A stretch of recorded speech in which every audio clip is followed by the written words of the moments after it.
welcome to the Producer Show with Kalen Ellis. Did you know he goes live at 5? He goes live at 5 everywhere. It features the Discord he has too. You know, where he samples and collaborates live in real time using sounds from his community. They are literally the best in the world. So if you want to join in, cop a sample pack in them. Don't force the funk. Baby, the force the funk. Tell me the funk. Here we go. No, don't force the funk. All right, let's rock it. Let's rock it. Let's rock it. Let's go.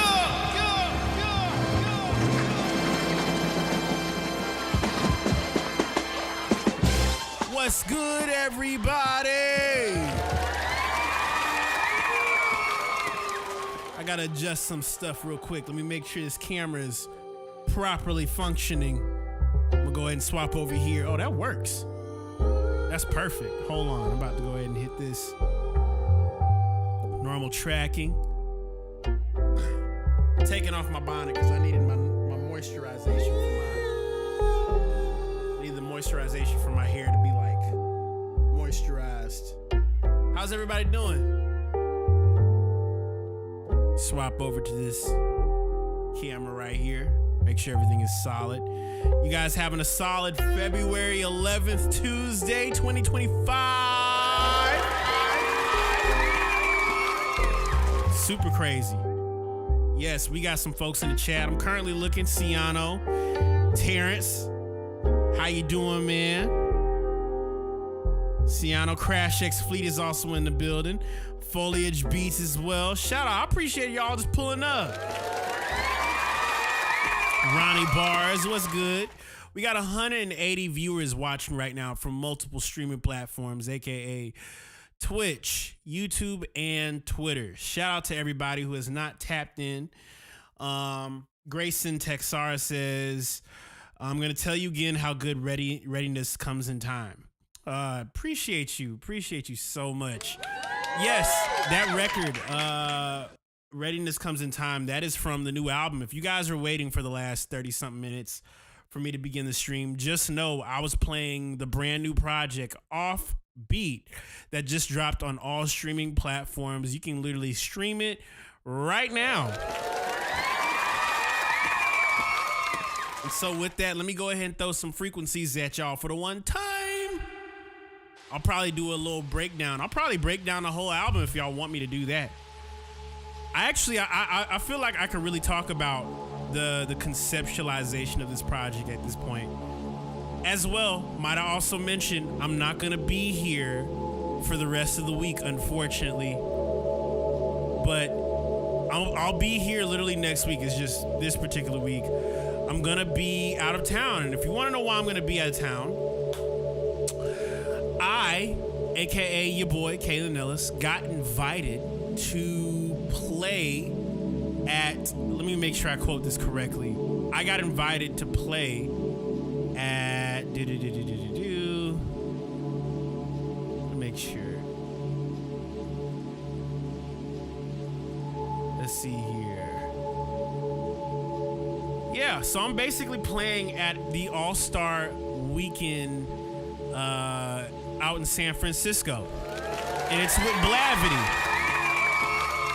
I'm gonna be playing this weekend, All-Star Game weekend, and as well, might I also mention Jeremy is gonna be there as well. I'm gonna show you guys what it looks like on my Gumroad as well. Not Gumroad. Why did I say Gumroad? My Instagram page. I got tagged in it, so let me go ahead and show y'all on Instagram so y'all know what I'm talking about. But it's literally happening this week. Let me go to it. Yes, All-Star Game Jam Session. This is it. Blavity House Party. Where are our San Francisco followers at? Blavity is heading your way for All-Star Weekend, and we're hosting an epic All-Star jam session featuring a live performance from Jeremy, fire DJ sets from Yannick Jones, your boy, hey, me, Kalen Ellis, and DJ Mill. Big names, athletes, and performers in the building. The vibes will be unmatched. Secure your spot today and grab tickets in the link in our bio, and you'll be able to see who is there. I'll be playing amongst the greats and the goats. So if y'all happen to be out there, it's gonna be literally February the 15th, and I'm excited to play, y'all. This is gonna be fun. Gonna be mad fun. So yeah, that's what's going on. Actually, I've heard Unique. Oh, you know what? Hold on. Let me go and turn my frequencies down so y'all can hear me properly. I hope to run across LaRussell because one of the homies that I know, Trey, plays sax for LaRussell. So I hope to see him out there. LaRussell, I hope to see you out there, bro. Yes.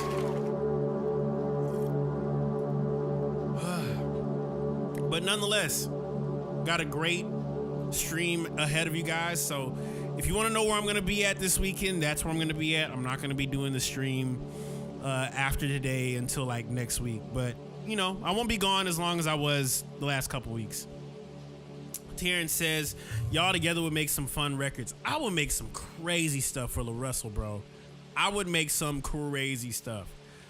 M. Faka says, thoughts on the Luka trade? Bro, I guess I'll talk about that. I haven't talked about sports.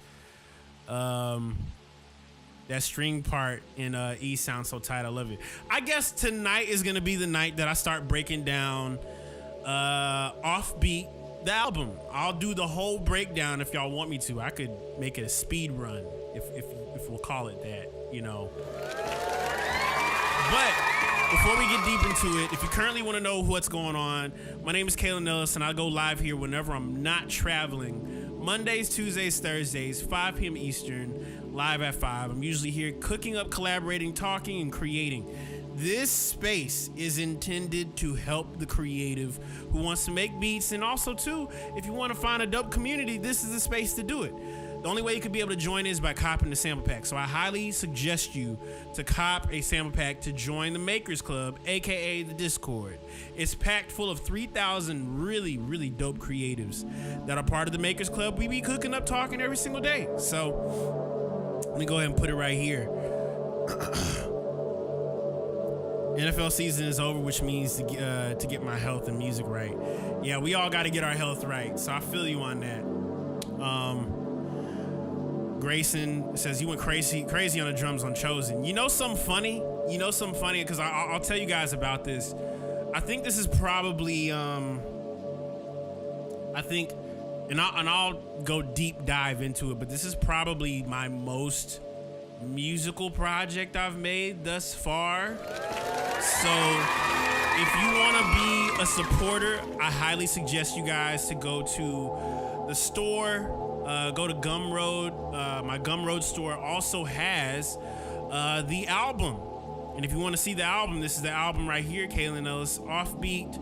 You can cop it, the digital download. And what I probably will do is, which I think this is going to be happening next, I'm going to be dropping a drumless version of this joint if we hit 100,000 streams on all streaming platforms. So this might be Silver Rose. What is that synth you used in All Day? Man, I'm trying to think. I more so, if it's a synthesizer, I'll tell you. I use majority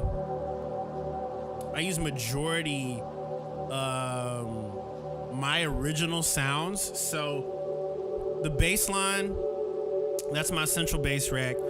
I definitely AI'd some stuff for the whole album. The whole album has been tweaked a little bit, not coming up with the ideas using AI, but I utilized AI to create layers to finish the entire project. And I'll be very open and transparent about how I used it for on this stream. So yeah, the synth, that was like a AI tweaked version of the original sample. But I'll break down the whole thing tonight. And with that being said, let me actually go and see if I can find where all of these joints are. And real quick, I wonder where my phone is. Where did I put my phone at? Hold up. Let me go ahead and find Let me go ahead and find my my phone real quick. Give me 1 second, y'all. Give me one moment. Welcome to the Producer Show with Caleb Ellis. Did you know he goes live at 5? He goes live at 5 everywhere. It features a Discord he has too. You know, where he samples and collaborates live in real time using sounds from his community. They are literally the best in the world. So if you want to join in, cop a sample pack in them. Don't force the funk. Heavy to force the funk. Out of the funk. Here we go for the funk. Don't force the funk. So the way I'm gonna actually have it for the samples is, let's just say, for instance, I made, how can I word it? So, y'all know how I do with my sample packs, right? I'm just gonna have that little thing attached to it. So, permission, you can sample it, but if you do happen to use it, you gotta hit me up for clearance if you want to, use it in your own work. So, that's what the drumless version is gonna look like. I'll probably drop that on at some point once we hit like over 100K on the stream. So, that's what we're looking at here, y'all.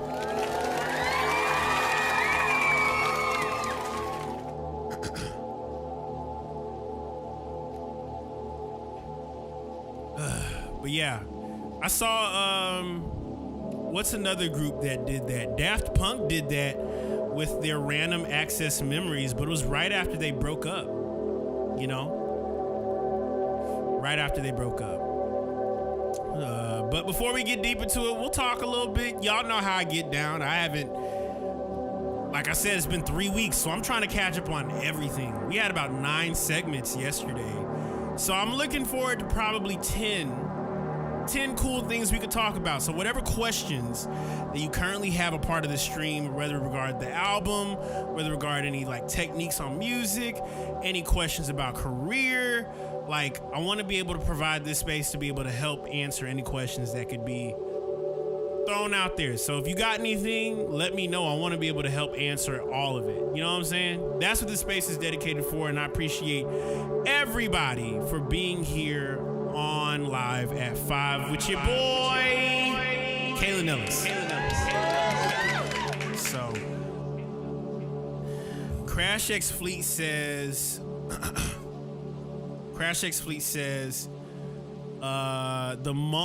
wait, what? How do I promo my music after I drop a project? When did you decide you wanted to be producer and why? What was your goal for Offbeat to blend genres? Okay, so I guess we'll start knocking it out piece by piece. All right, so let me just go ahead and answer from the top. So Crash, let me actually, kind of speed run this a little bit. Not like rush, but make sure I, hit the point. So Crash X Fleet says, how do I promo my music after I drop a project? So I guess this is a very great question because, and I'm going to play this beat because I like having talking music behind my voice. I'll do it in post where I take away this when I post the video because there are folks that just didn't like this running throughout the entire YouTube video. So this is the beat and I'm going to talk over it just because. But Crash X Fleet says, how do I promo my music after I drop a project? So I think when it comes down to promoting music after you release it, I've always understood that when you release a project or when you put together a project, obviously there is some sort of message that only you, a story, a message that you want to convey that nobody else can convey except for you. That's the reason even why you made a project. You made a project because you wanted to say what was on your heart and what you wanted to say. So, Crash actually just dropped a project and let's go and reference it real quick. I'm gonna go straight to the Discord to make sure we properly look at this. He actually dropped this, what was it? When did you drop it? Like yesterday? Or a different day? Was it yesterday or the day before that?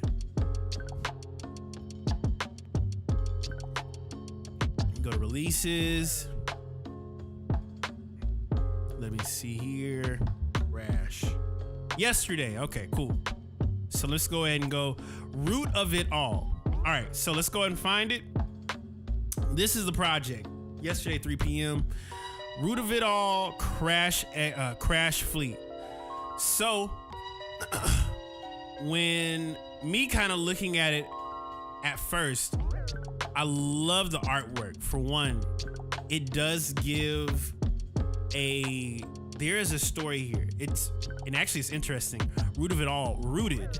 Now, Root of it all is the name of the last track. It's also the name of the track of the project. So this is definitely what I would say, a conceptual piece. What would you say, in your own words, Crash, would this project be about?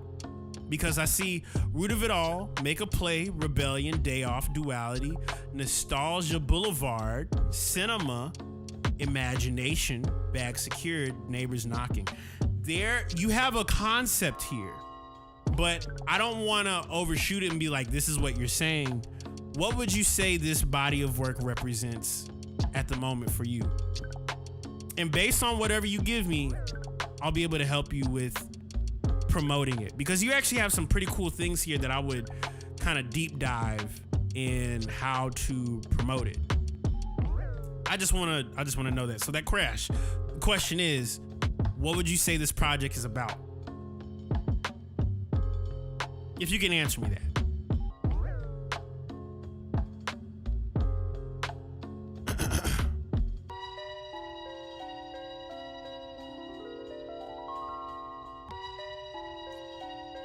I'm gonna answer that one in a bit, Reginald.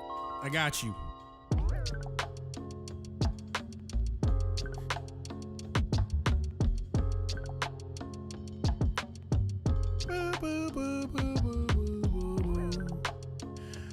So, Crash X Fleet says, I struggled with artwork. It's a project about me going back to what made me decide to make music. Okay, so based on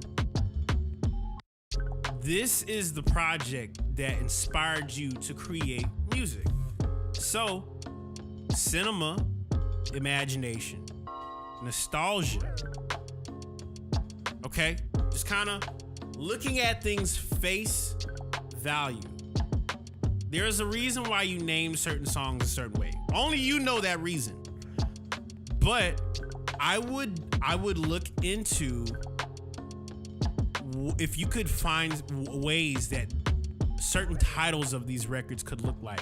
Like, I'm only envisioning, just kind of giving you my creativity and interpretation of Root of it all, the root of what made you started it all, the root of what created the Nostalgia Boulevard, the root of what created a cinema thought process, the root of it all that created the imagination that you have.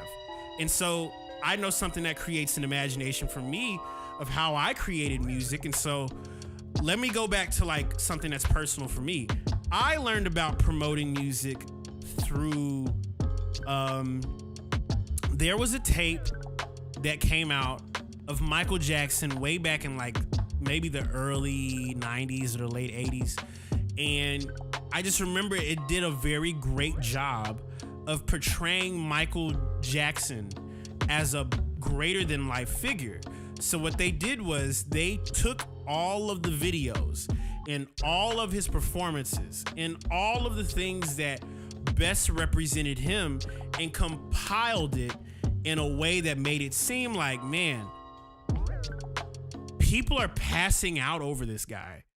And other people need to see that people are passing out to Michael Jackson doing what he does, which is be a star. A star in what? In entertaining people. And so they wanted to take the live performances and make it like a movie, which they did. It was an hour and 40-something minute long film, and it's up on YouTube. But why I bring that up is because they utilize that to promote him as an artist. They utilize that to promote him as a band. Matter of fact, hold on. I'll even use this as a personal example, right? I think about when I promote music as a bigger than life thing. Something that I did was I wanted, when I dropped Offbeat, to basically implode my house. And I did utilize AI along with a film of me walking out of, yeah. Crash X Fleet says, I use sounds that influence my love for music. Albums like Clones by Neptunes, Bake Sale by the Cool Kids, and a fusion of sounds in the preset. My curious thought is, why not use their music videos as promo? Like, think about it. Like, hold on. We're gonna deep dive because I'm helping you with this. I use sounds that influence my love for music. Albums like Clones by the Neptunes. So Clones by the Neptunes. Clones. Did they have music videos for Clones? Matter of fact, I think there's a VHS tape of this whole thing. Neptunes represents Clones. Look, I'm not even joking.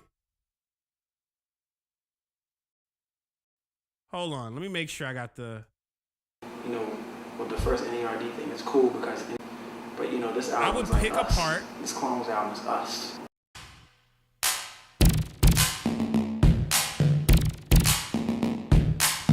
I would reference this film. I would reference this. I'm actually gonna make sure the music doesn't play.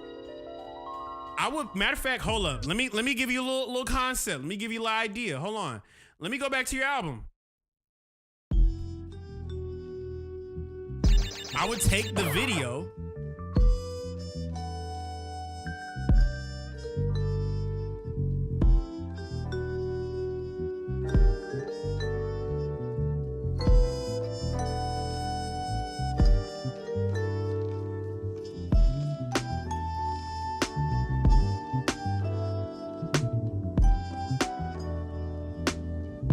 I would take the video of what you were inspired by, what you have. Is this making sense to anybody? Did that? Did this? Okay. There's footage of the exact projects that you just mentioned. The Neptunes presents Clones. Even think about how they presented this project. Skateboarding, Skateboard P.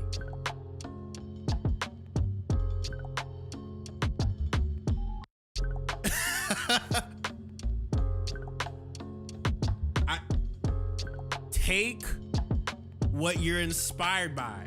I wasn't trying to show the gyat, okay? That wasn't my whole point. The point is, if this is what inspired you, you should utilize what you're inspired by to make a visual out of what you use. Like, nothing right now at this moment, nothing is more engaging than seeing Pharrell Williams and Chad Hugo, the Neptunes, on video behind an instrumental. You should literally take them on camera and pair that up with what you... That is what I would do. It's so... And promo, just think, even the fact that you said Nostalgia Boulevard, by your own admission, I would take the Cool Kids and put it on video.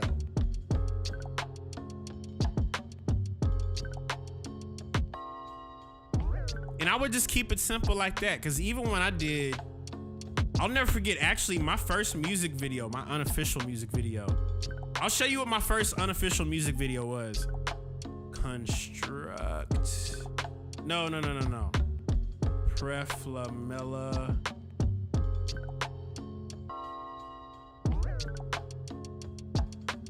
Let me find Lifeline, Mr. Mockwell, Lifeline. I had a music video for Lifeline years ago. I don't even know if it's still up anymore.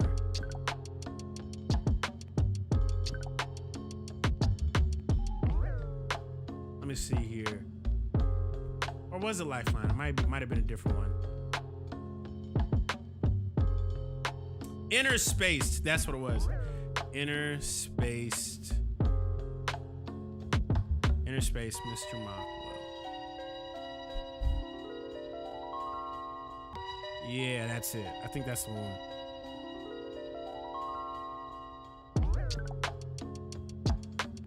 Mr. Mockwell music video.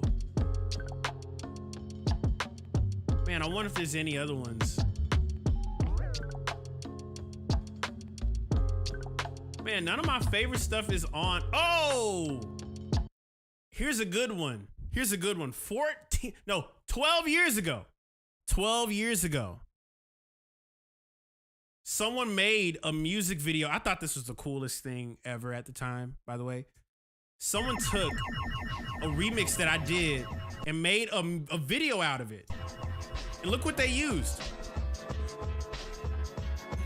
This is an old beat, by the way.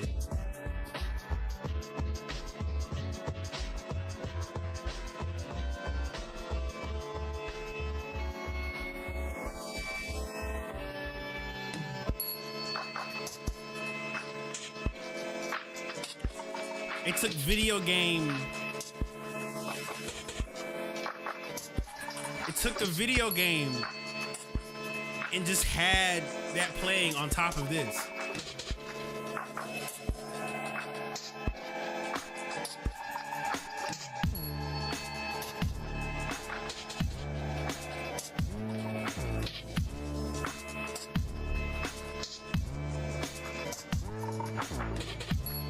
So yeah, basically that's it. Will you or have you done a Dr. No tribute sampling video games? Oh, bro, if you want to go deep dive, I'm gonna show you my old page. 5K Pro. Let me show you something if you really want to see something crazy. This is my old page, bro. I was into all of it. 15 years ago, I was doing animation too as well, but that was like a whole nother thing. Yeah, bro, I used to be heavy into this. I used to be very, very heavy into taking video game soundtracks, chopping up samples.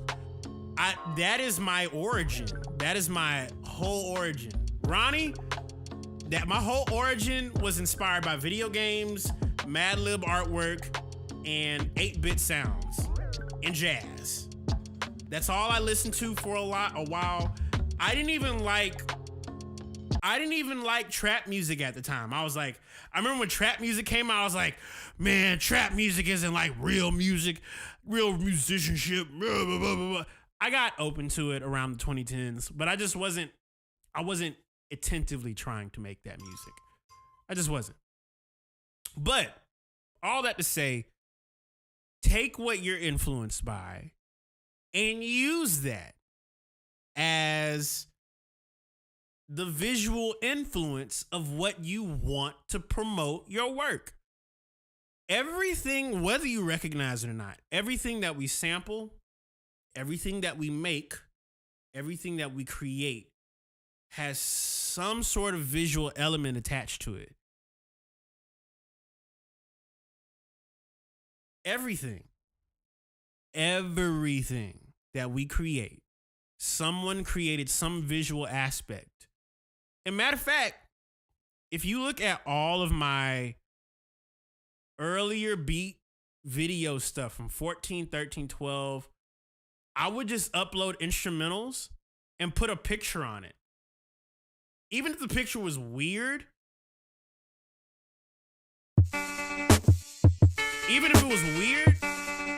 I felt like what I was looking at represented the beats that I was making. I thought this was hard to me when I made it.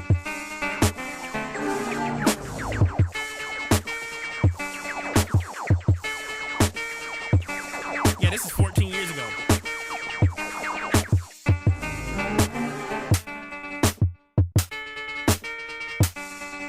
That hi-hat is loud as all get out. But you can hear where I was going with it. image? Why not an image? Especially if you're uploading to IG. Honestly, I might revisit a few of these joints. Yeah. Because I actually had some really good ideas.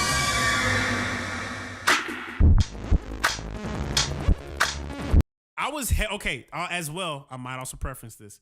I was really heavy in the synth pop at one point.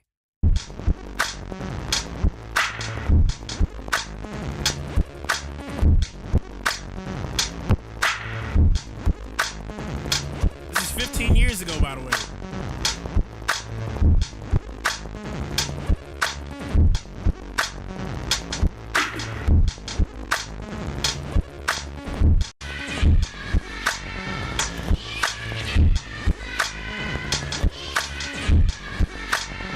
Reacting to my beats from 10 plus years ago is hilarious. But you can hear where the influence, was. You can hear where the influence started to like pop up.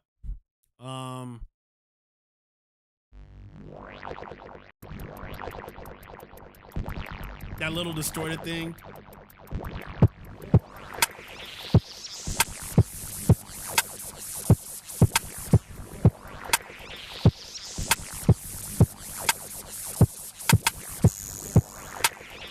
It's definitely still there.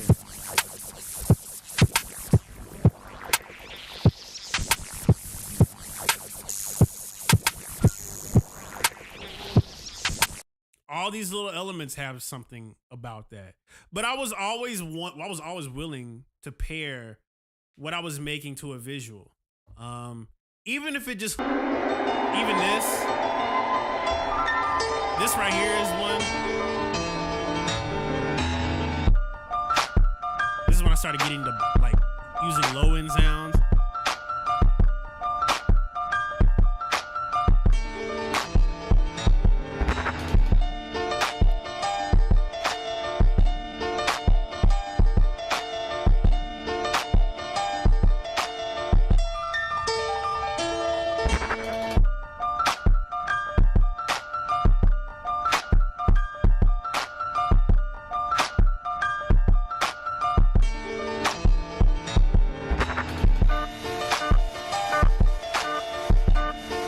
Figured out how to chop stuff.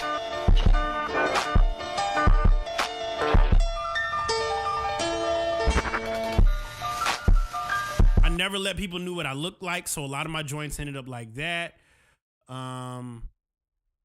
Pieces of beats. I forgot what this one sounded like. Oh, Ronnie, if you're still there. Okay, so it's funny you just mentioned this, right? The reason why I even had this, the reason why I went this route, because I was like, I knew I flipped something that Dr. No flipped. Remember a while ago I was showing Oh No on my page? He flipped Inspector Gadget. So I was like, why don't I flip Inspector Gadget? This was my flip of Inspector Gadget. I thought this was so hard.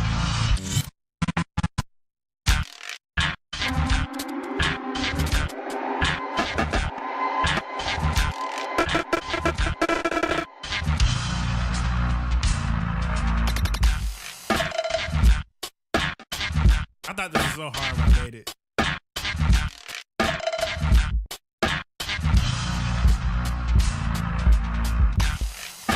This never came out.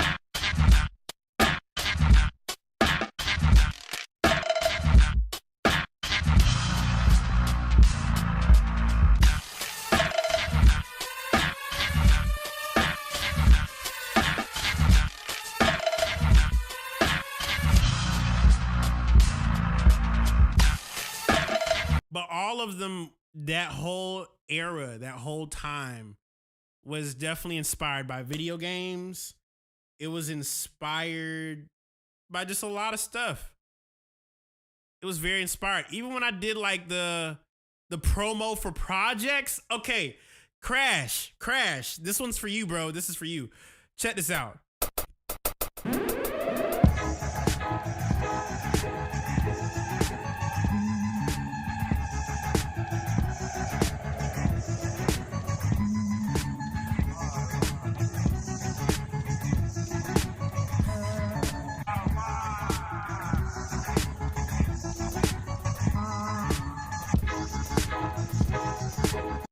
and that's all I would. I would treat.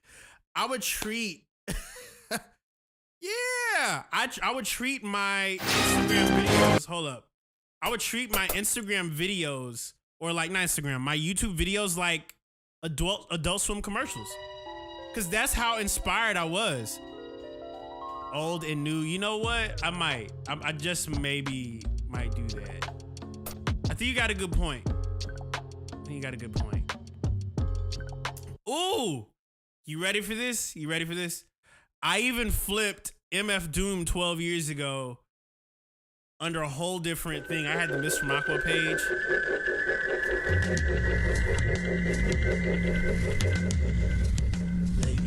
Check this out, y'all. Exclusive.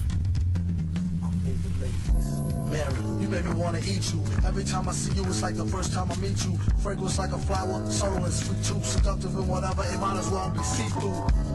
Like my genie in a bottle. This can get me rich, look like a magazine model. Before you know it, he out on a stroll. Fresh and ripe, complexion like Acapulco Gold. If I had to guess just right, not a day old. Like a cradle robber, copter off Shabba trailer load.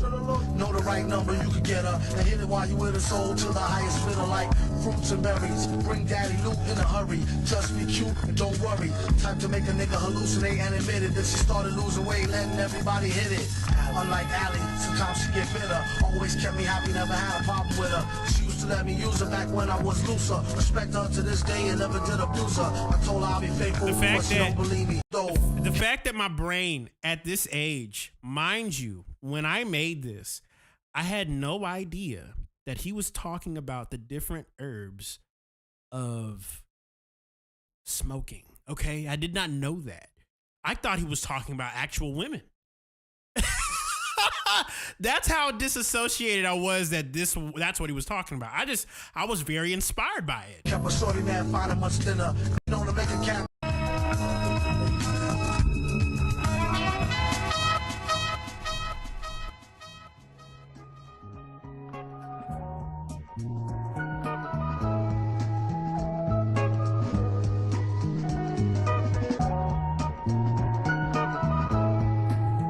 Innocence is bliss.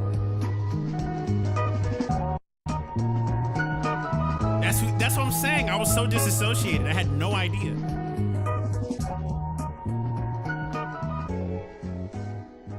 Even another one. Here's a rare one.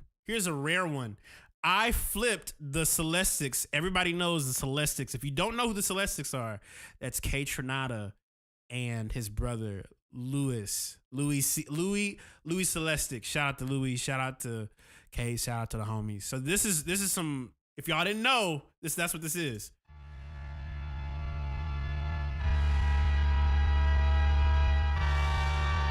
That's this.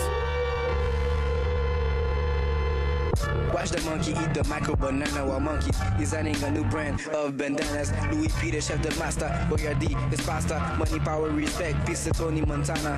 Joel devant le mic, je retrouve tous mes sens. Quand t'as Joe de retour, appelle sa renaissance. Guerrier depuis l'enfance, je gère la batterie. Éloigne-toi si t'es pas de la partie. Rastafari, the monsters have arrived. The flavor you discover is destroying all your style. Your steez is over, unless we take over. My allies got my shoulder, better yet my back. Un an que je suis en place, et déjà je menace. Mais blague à part, je suis le best.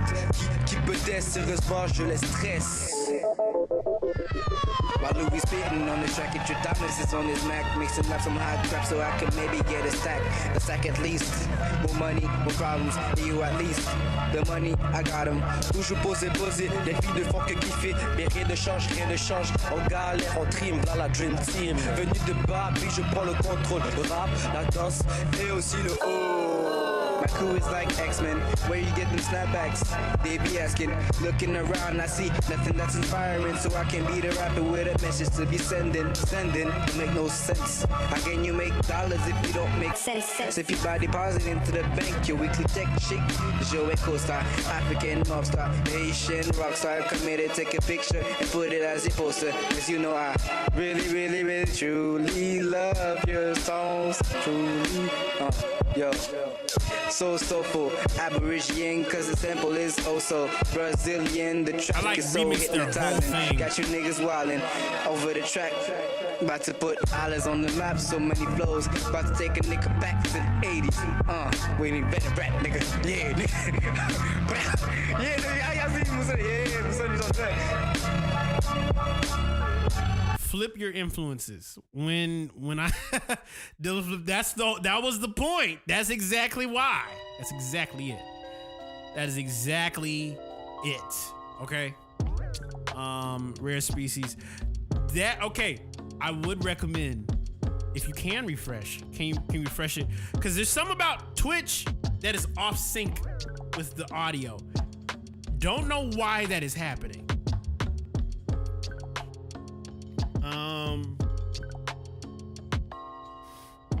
This might be Silver Rose. I learned the other day you can add tremolo to a noise channel to make a really cool shaker. Yes, you can.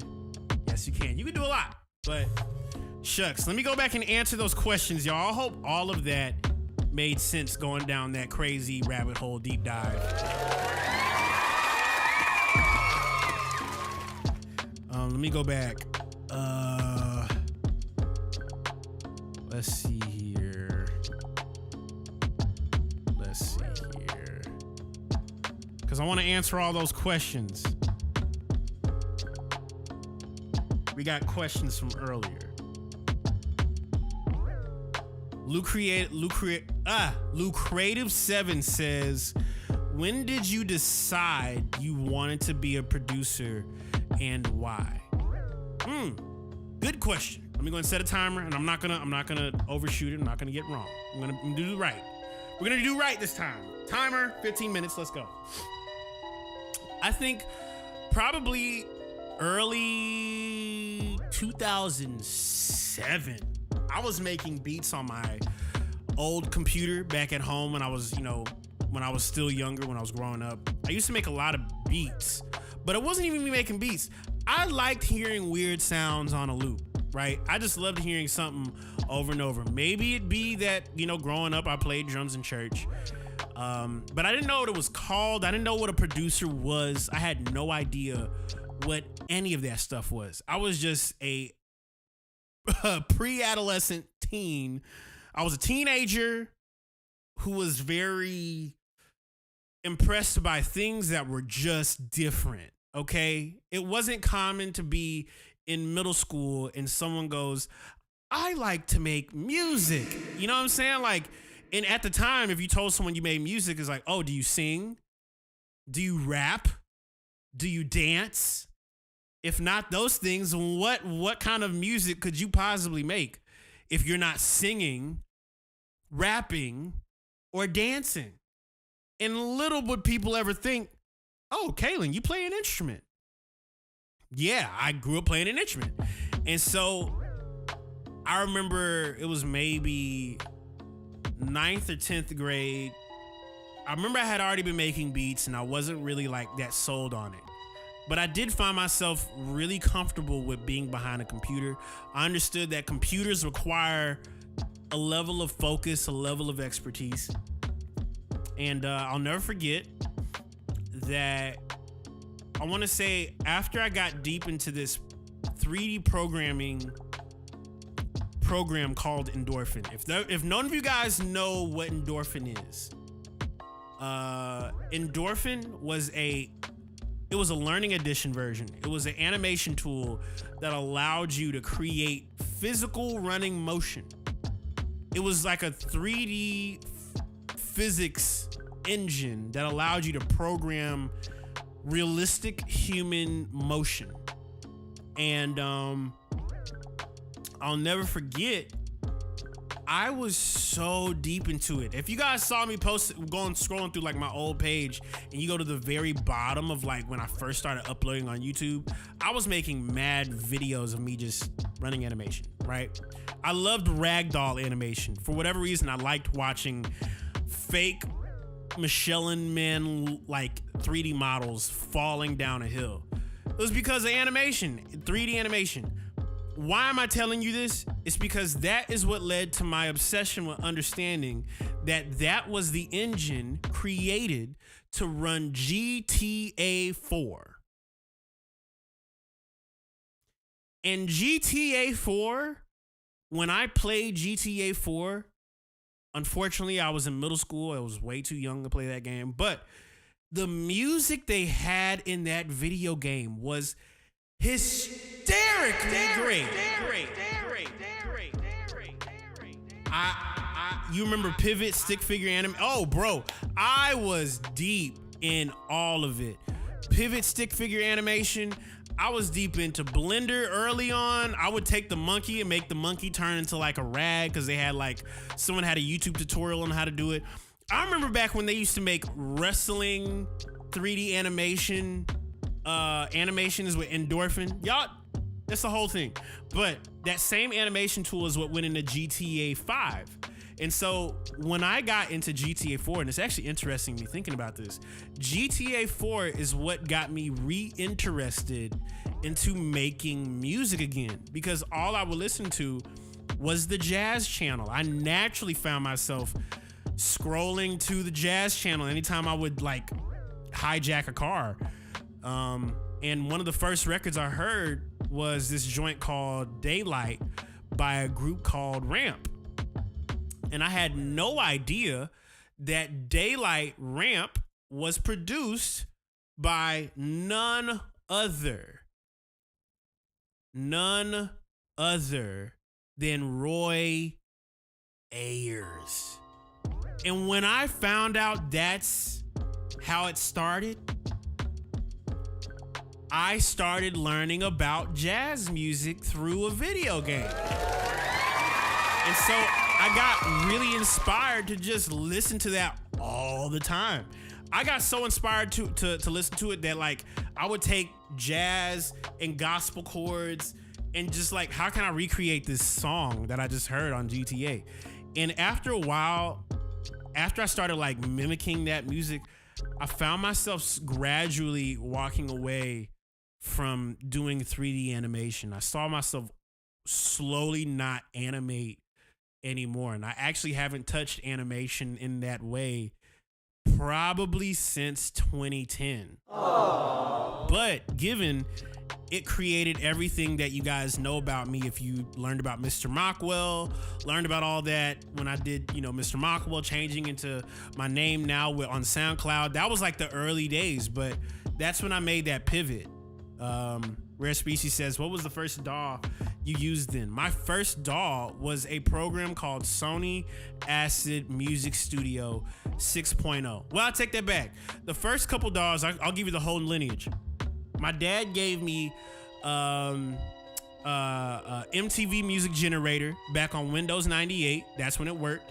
Then he had FL Studio 5, the demo, for the desktop computer, the Windows desktop computer. And then it went from that to Jam Tracks. Now, Jam Tracks was like a pre-early version for kids, if they wanted to learn how to make beats, for kids who wanted to just drag loops to a measure and play things top to bottom. And then it went from that to Sony Acid Express. Sony Acid Express was like another version graduated from Jam Tracks. It just didn't have any effects on it, no buses. It was just the same thing, but a little bit more plain, a little bit more technical. And then that's when I got introduced to Sony Acid Music Studio 6.0. That was a incredibly, I want to say that program was very limited in its abilities. And when I got deep into understanding plugins and stuff like that, like VST plugins and tools, I was downloading at the time. I didn't care if it was terrible. I was just downloading every free plugin I could get at the time. And none of these plugins had demos where you could hear what it sounded like. It was just like, oh, you want to hear a tape machine string?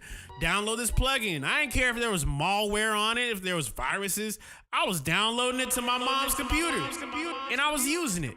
And hilariously enough, everything y'all have ever heard from me from that like 2013 2013, 2014, 2015 period, I used Sony Acid Music Studio literally from 2013 up until about 2017. That's when I started to transition over to Ableton Live, but I definitely fried my mom's computer at the time. Downloading all those plugins. So mom, if you end up seeing this, I apologize. That computer was torched. Cause like it takes a lot of processing power to run a program like Acid Music Studio, trying to demand all the chips on your computer. Mind you, I didn't have a hard drive. I didn't know what a USB drive was. I didn't know none of that stuff. I didn't know you needed to know what that stuff is to save your music. So every time I lost my music, it was just on the computer. It was just on the computer, and then my computer would go blue screen. I'm like, oh, I lost all my music. I lost all my music. But, bro, all you would hear is,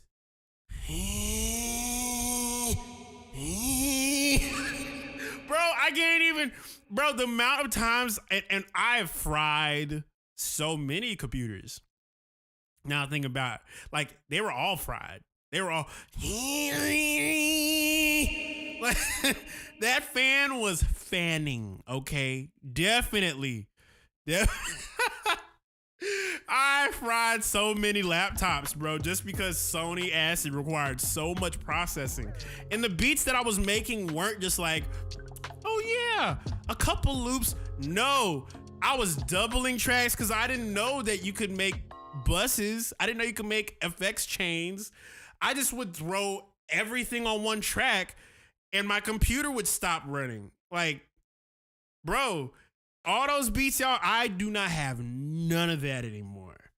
But that is what created what you guys know about me now. And I'm thankful for that journey. So to answer your question, that's when I started to fall in love with it. When I started learning that video games were like the gateway of how I learned about music I never heard of, or people I never heard of, or, you know, I got a chance to meet some of my favorite legends just off of what I love listening to. Bro, hold on. There was this, and this is super low key, by the way, but there used to be this thing called audio restoration. Sony had a effects rack called audio restoration. It was like a VST plugin. It was basically pre-isolated stems before stems. All it would do is it would just make that watery filtered sound on beats. But like, if y'all watch go back to my 5K Pro videos and hear like a sample, I'm running it through that plugin and it would torch every computer I ever ran that rack on. So audio restoration, that was pre-AI, okay? It was just filtering the really terrible quality, like, and you could roll off how much of a frequency you wanted to like take away. Like, I never thought like, oh, it's probably not intended to do that, but man, it sounded great. It sounded amazing. This is amazing. All those beats that I was just playing a few moments ago from my old 5K Pro, that's what you're hearing. You're hearing Sony Acid Music Studio make all those beats. The remixes I did on my SoundCloud back in 2013, that is that DAW. And for that, Sony, even though you guys sold it to Magix, I appreciate y'all for making that. It changed my life. It did. Drum extract for crashing my FL Studio. Bro, don't get me started. So yeah, I hope that answers your question. Let me see here. Let me go back. One more question.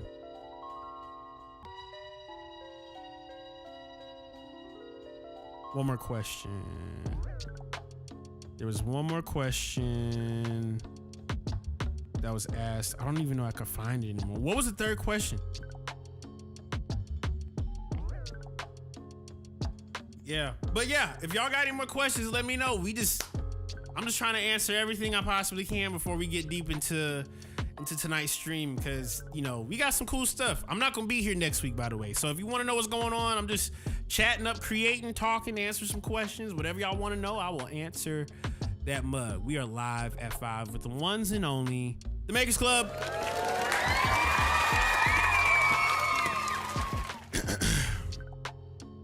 This might be so.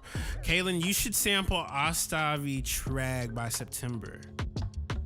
Finno, what's good? What's good, Finno? Finno Rango. But yeah, run your question. Whatever you want to know. Whatever you want to know. Whatever you want to know. DJ Hero really got me into making music through mixing those songs. Yeah. That's another name I haven't heard in a while. Wow. I'm also reading like what y'all are talking about. We got 308 viewers watching, by the way. So if y'all want to tap in, join the Makers Club. Cop something.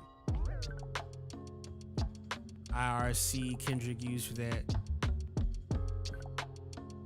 A song for Duckworth. Also, I got heavy into I don't want to say I got heavy into making trap music, but I started understanding like how your favorites will make records. Now I understand it now. I get it. I get it.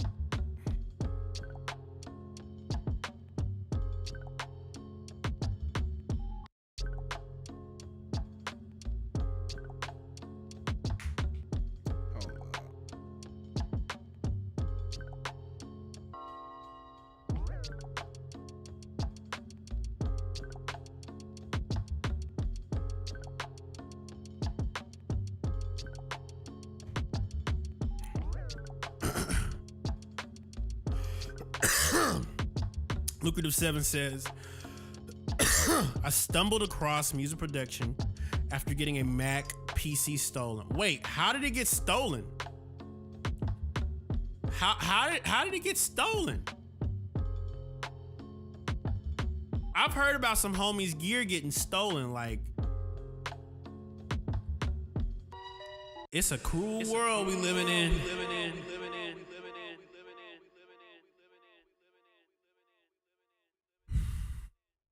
Yeah. But yeah.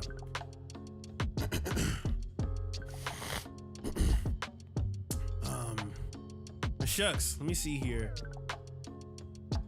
I might actually have seen something that popped up recently.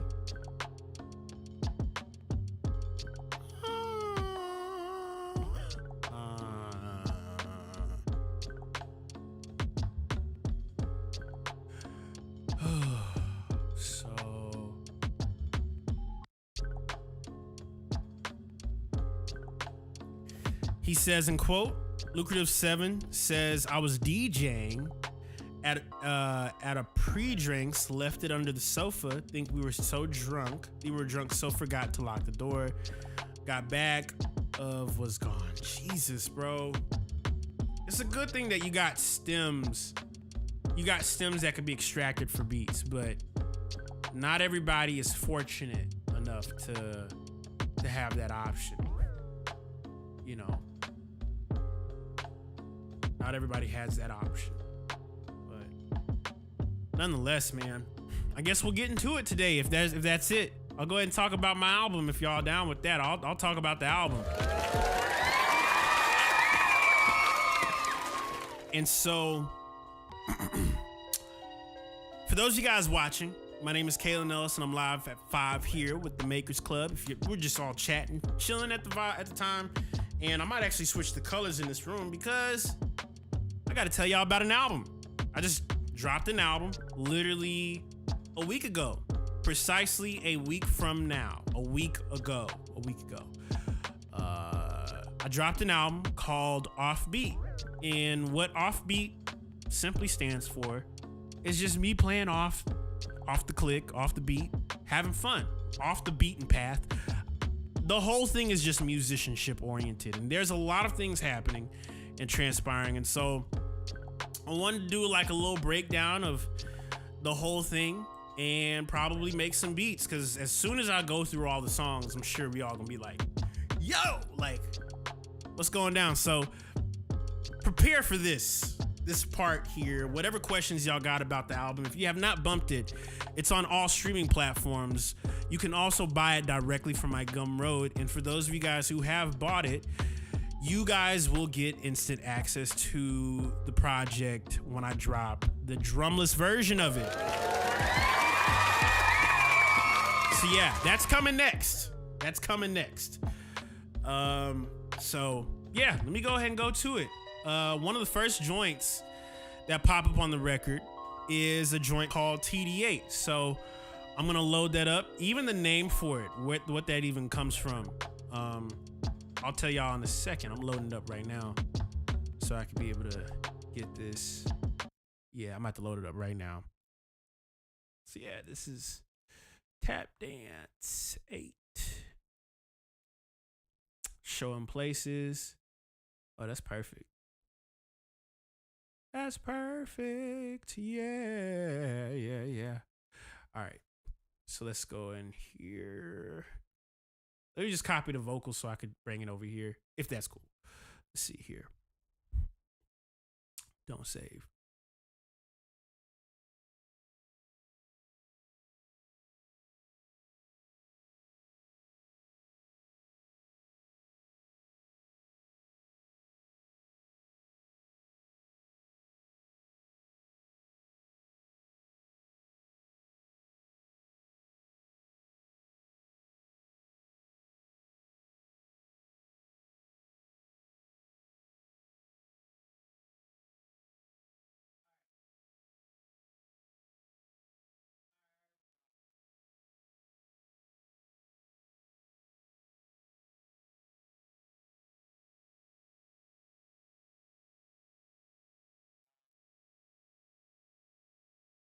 All right, so this right here is TD8. And for those of you guys who are curious, TD8 is a record off of my album. And what's funny is originally how this, why you got so many beats? You got so many beats to talk about. How do you choose them? I'll explain it. I went through a rigorous process of even organizing this whole thing. So let me just go ahead and set my timer for an hour and I'll give you the whole spiel. So how I even conceptualized the project like Offbeat is roughly 2 years ago, before I had finished You Are Here Start, I went through a process of just making a bunch of stuff while finishing the album. And I had never thought, what if I take all these joints and just compile them together and do it? I've done it before, but periodically I just tend to forget that I've done it before. So I had to remind myself that, I love taking what I've made, compiling it together, and then just releasing it for you guys to listen to. So I went through a process of taking every single beat video that I had made way back in 2023, just me on the drum kit. As I was promoting and telling y'all I'm finishing up an album, I didn't realize I was actually working on another album. So I went through a period of just making a bunch of beats of me playing on the drum kit. That was just the number one thing I was getting myself back into. And so every beat had a drum fill on it. So I took all of those beats, the ones that I rendered out, the ones I went to Instagram and saw the ones that everybody engaged with, and just put it on a big giant note. And that giant note was comprised of like every single instrumental that I dropped between 2023 and 2025. Okay. So that even has the stuff from last year and 2023. So all that stuff is in one folder. But one of the first joints that really stood out to me was TD8. And this is the record here.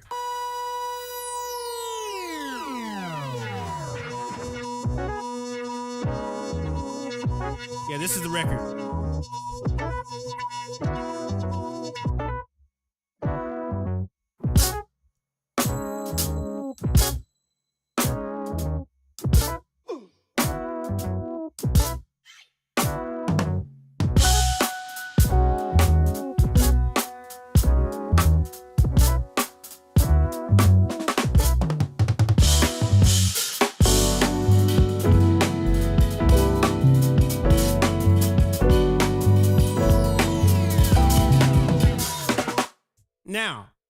I'm going to tell you guys this.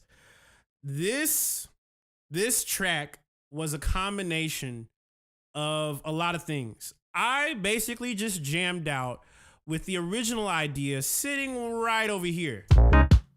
And it's actually hilarious because the original idea sounds nothing like what I did.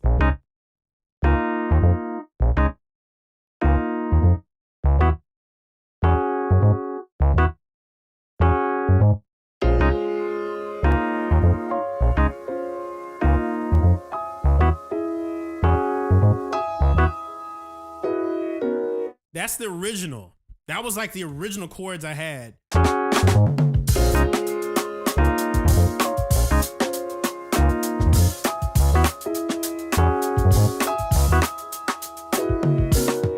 And literally, that was just the original.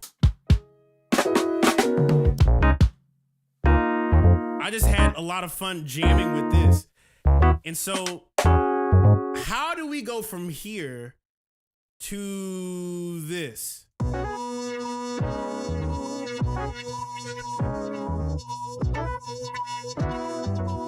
The reason it went to this is because I had the original version of this thrown through AI.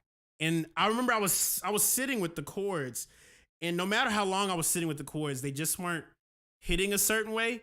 And so I just remember thinking like, man, I need to change something about this so it makes sense.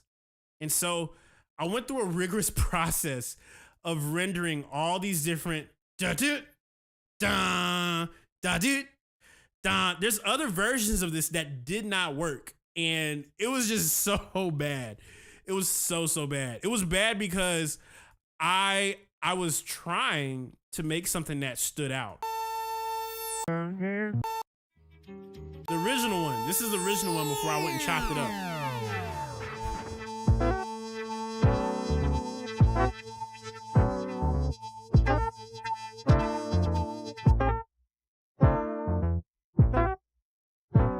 And I remember hearing this after rendering it so much.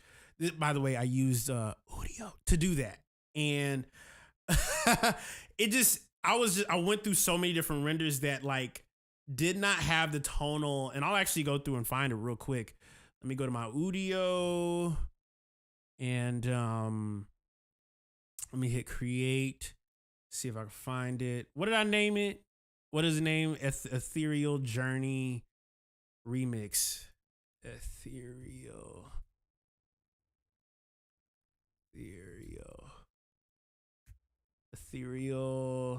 Journey. Ethereal Journey. Yeah, I think this might be it. Remix. Yeah, I had so many versions of this.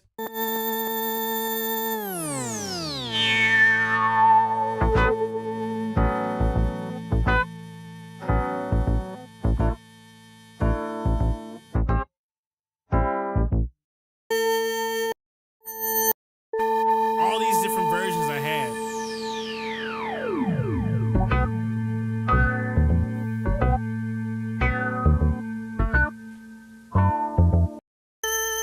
They all periodically do something a little different. But actually, the first one, this is the first one.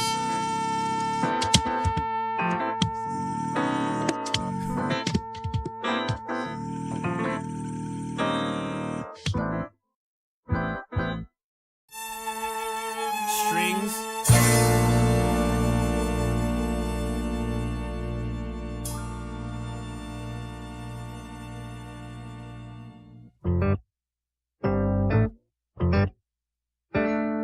It's like they all went to it, but they didn't land on it until I got to it.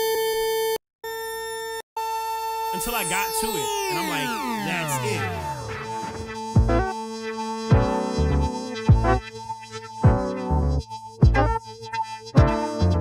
And when I got the chance to retweak it, I was like, yo, I'm going to just start layering all these areas together. So let's just take away the drums for a second.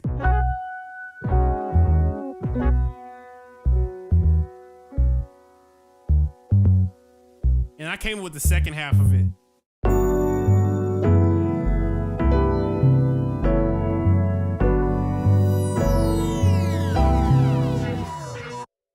And even with the drums, I very sped the drums. So the speed that I'm playing at, I originally recorded it. Hold on. Let me see here. I originally recorded this in 90 BPM. I just very sped it up from 90 BPM to 100. So what I originally recorded it at was like 90. So this is the original.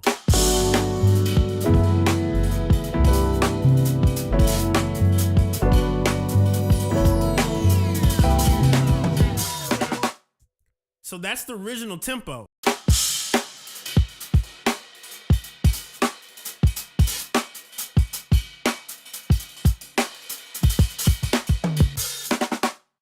And I was like, what if I sped it up? And me speeding it up, and what I've been doing is I've been playing with the speed of how I play things slow down. And it's been allowing me to figure out how to like play things faster. So now take that same drum loop and speed it up. That is all feeling. There's no time signature change. I'm playing more off the beat. There's no time signature shift. It's just bum. Wait, 1, 2, 3, 4. Bum, bum, bum. That's what I'm doing the whole project. Even that.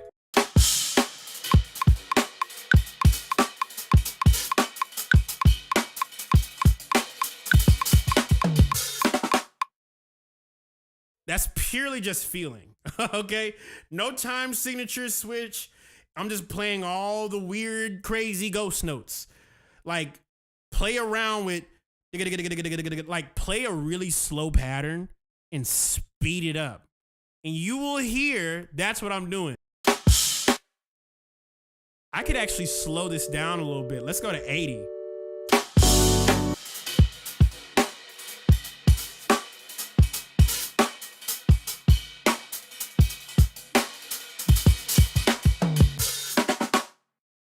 So yeah, that's how TD8 happened.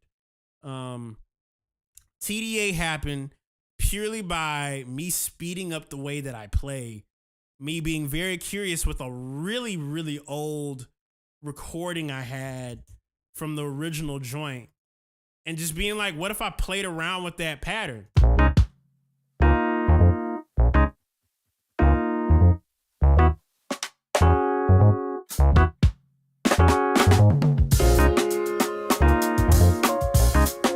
So yeah, there's that. I hope all that makes sense.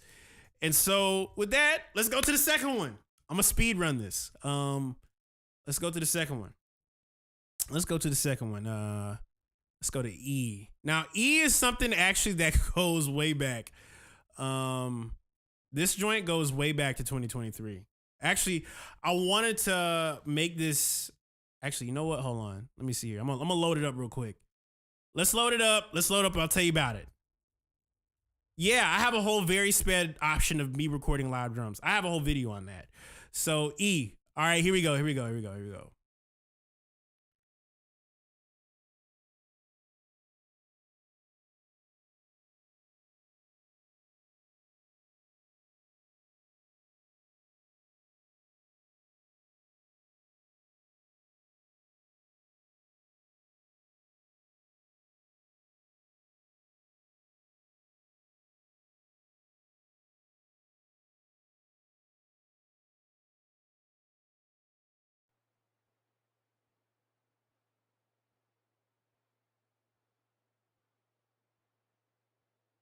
Okay, so the song you all have been curious about, which is E, and this is it. Ha, ha, ha. By the way, I forgot to mention TD8 Tap Dance 8. It's the 8th tap dance video of me playing drums really fast. So that. Snave says, which track or tracks were hard to stop working on? This one has been in works for the last 2 years. Ha, ha, ha. I've been working on this beat for 2 years. Ha, ha. This was way too fun to stop working on. Ha, ha, ha.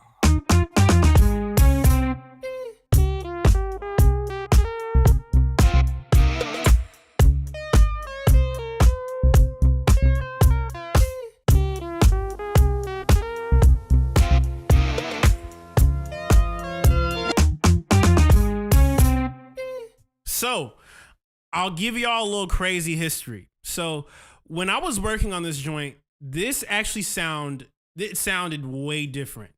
Way different when I originally worked on it. There's actually a joint that I did with originally this record. When I first worked on it, I actually had these drums called He, like 112. Actually, this goes back to 2021. I take that back.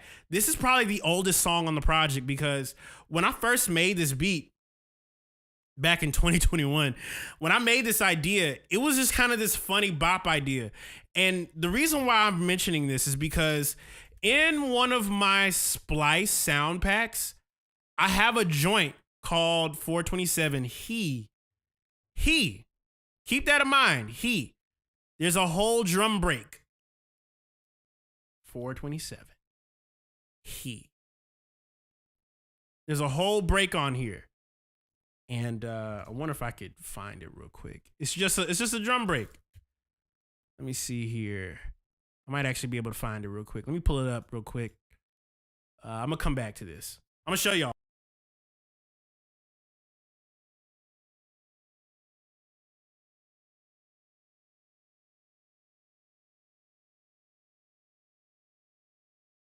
So these were the original drums. This is the original version.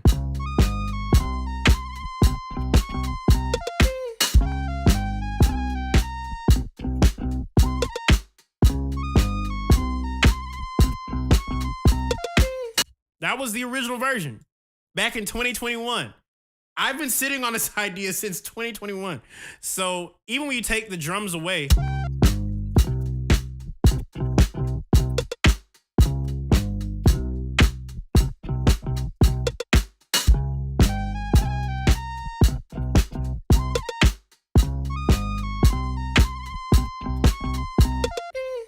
so that's the original. But what it turned into, I actually recut the drums. And why it sat for so long was for this specific reason. I wanted, and this is where the confliction came in for me for this record and why it took so long to come out. I sat on it because I originally wanted to make the beat video for it. But here's the problem. I cut the drums for the demo. And the demo is what became the new drums for this song. And what was frustrating me was I had already changed my setup. I had already changed my miking situation. And so for the longest, I was like, I can't drop this record because I don't have a beat video for it. I don't have a video for this song. And after years and years of sitting on it, I was just like, I can't recreate what I did when I worked on it. I just realized I can't do it. Something about demos and even recutting things, trying to recut a recut is very difficult. And so I decided to leave it as is and just left it until maybe end of last year. I revisited it and had actually more ideas for the drums. And so let's go and open up that project one more time. I'm gonna show you guys.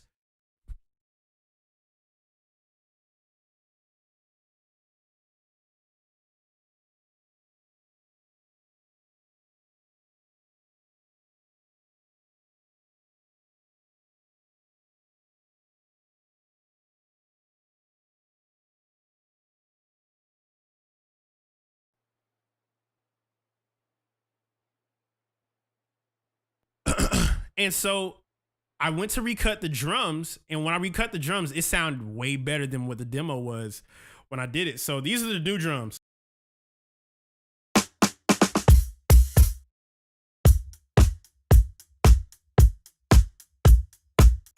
That was so sticky when I first made it. It was so sticky. And so I sat with that loop for the longest. Even the original synth idea, I played it back on my Moog, my mini Moog, that is. I have like a Behringer Moog that I recorded. It was actually from the Cat's Groove record. So that's what you're hearing. Even when I came up with that part too, right? This right here is the tar that I've been sitting on for roughly 4 years. So when you play this back,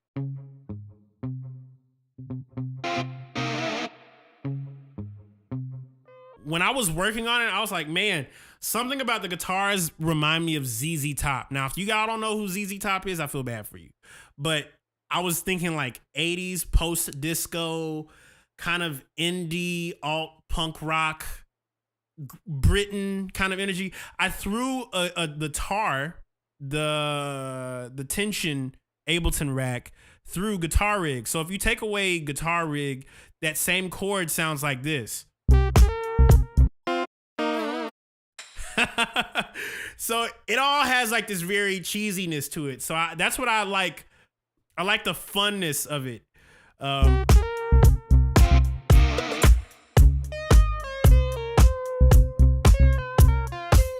Even when you hear the E, right? This was also not easy as well. So let's go and pull up. I'm gonna show y'all here. Even when I came with the E, I was just randomly going through it and I was like, what if I just said E? And then I came up with this. And I remember like going through the individual, I was just having fun with it, bro. I didn't even think too deep about what I could try or just, I was just like, this would be a cool thing to add. And periodically, as I kept adding more things, it started to expand. Even the backwards piano was a ode to Another One Bites the Dust.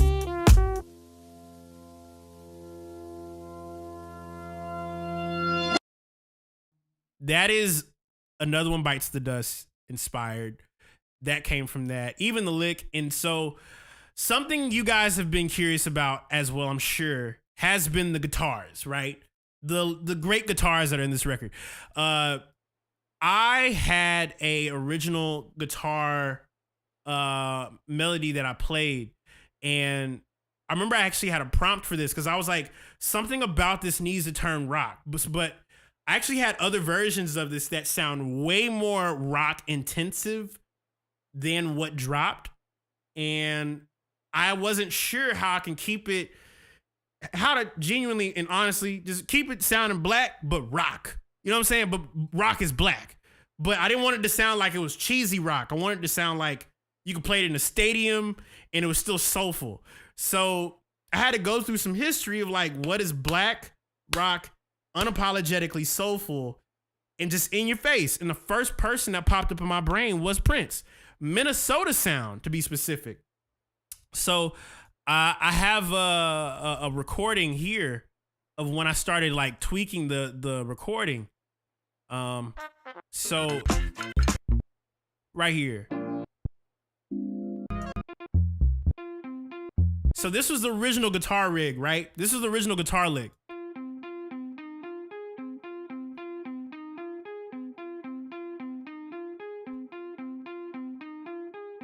And so I was going through the lick, right? And as I was going through the lick, part of the lick was a little bit inspired by Billie Jean. So I kept playing the pattern, and that's what it turned into. But I was like, all right, now that I got the lick, I need to make the lick sound like someone is playing for their life. Okay, someone is just having the time of their life. So let's go and find the name of this. Miami Groove. I threw that same stem, just that one stem, and I started tweaking it. Miami Groove remix. Now watch this. This is where the fun part kicks in. Let's just go all the way over here. Miami Groove. I started tweaking it, throwing it through the AI.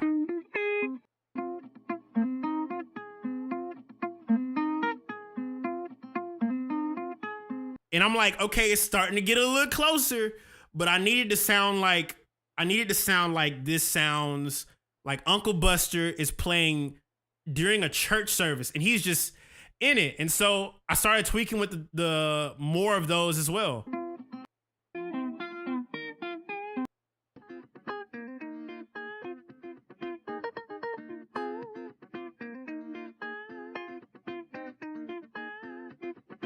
And so that became what turned into it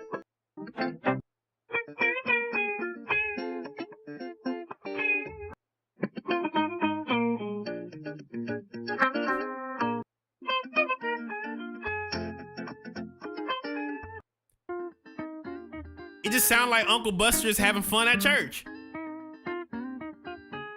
And so take that same stem, right? Take the same stem. And this is it all dry.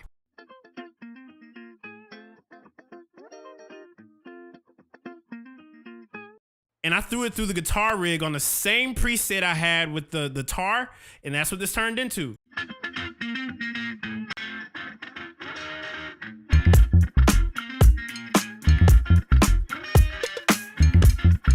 And so I was just having a field day with all of the elements. Because if the guitar could do that, then I could do that with the strings. I can do that with the horns. I can do that with everything. So all the original elements were like really cheesy at first, but I threw it through AI to just tweak that one stem, and it was getting better and better and better. And I just couldn't stop working on it. And I even added the organ, because that 4 does come. And so this is where the crazy parts come in. And actually, I wonder if I have it soloed. Oh, wait. No, I don't. But I have a couple extra parts over here. So the original horns, the original horns sound so terrible. They were just, these are the original horns. I used Korg Triton.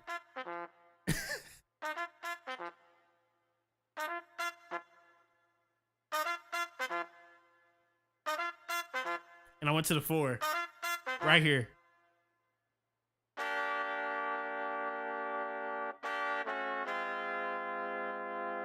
Just a really, really simple stem. So all of these elements you're hearing, they're all individually, I sat, tweaked, sound, tweaked, sound, tweaked. And it sounded cool, but then I was like, I needed to sound like someone actually played it. So that's when, you know, I threw it through the AI, and that's what happened.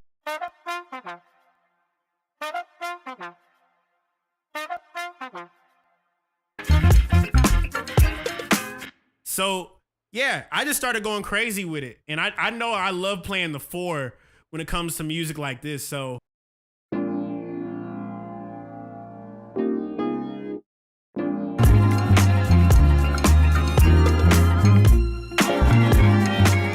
even the strings, right? The strings were probably the coolest part to happen as I was working on this. Diddle-diddle-diddle-doo. Let's see if I can find where did I put that string stem at?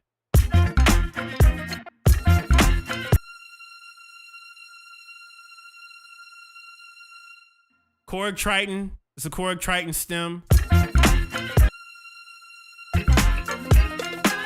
Let's see here. One more thing I could do. There's one more thing in here, and I'm blanking on it. I don't know exactly where I put it. This session is so everywhere. But y'all get the gist, right? Basically that. Oh, this is it right here.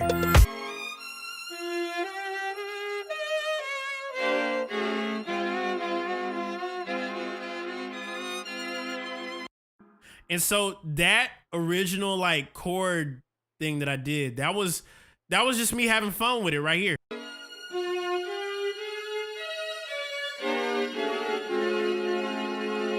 I just took every element I added, and if I wanted to increase the depth of it. In a way, I utilize AI in a facet of like, if I could make this a little bit imperfect, what would someone who really played it sound like? And so a good portion of the whole album is doing that, okay? It's like all of my ideas, all of my original concepts, all of my original parts, but just tweaked a little bit of like, what if someone played it this way? And it just started to, that's why someone said, that's Judah, that's why he said sound like 1950s. That's exactly what I was aiming for. I wanted to aim for history of music. Even when I added that last string element,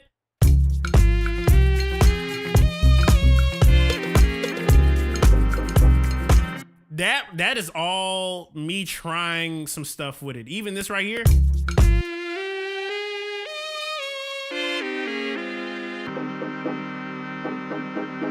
I had chopped it up at the very end.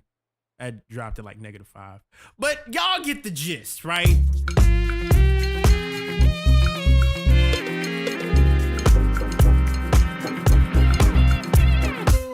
So yeah, that's where all of it was at. And even these elements too, Eternal Echoes, I had so, like, if only y'all knew, this is only version 7 compared to like how many times I normally tweak a sound. It's just all these elements. So that's E in a nutshell. So yeah, all these little elements are just a combination of what I recorded, what I added, and then I did other things just to kind of increase the depth. Think about it from the perspective of Quincy Jones when he sat down and created Thriller. He had, of course, a bunch of people create the record, but they were adding elements of depth to like the whole thing. So it's not just you're hearing someone play, you're hearing a synthesizer, you're hearing a stack, you're hearing, and I think that's what made this record what it is. All right, let's keep it going. I don't want to mess up. So all day. I just left it at the 3rd version. So let's open this up. Let's say here, don't save.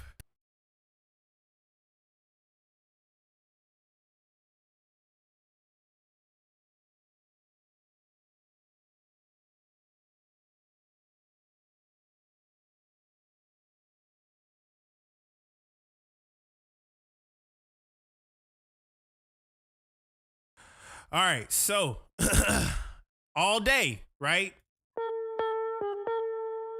I'm using some original sounds here as well. I'm using the electric key. The electric key has, of course, it's one of my favorite keyboard plugins. It's the only one I use, really.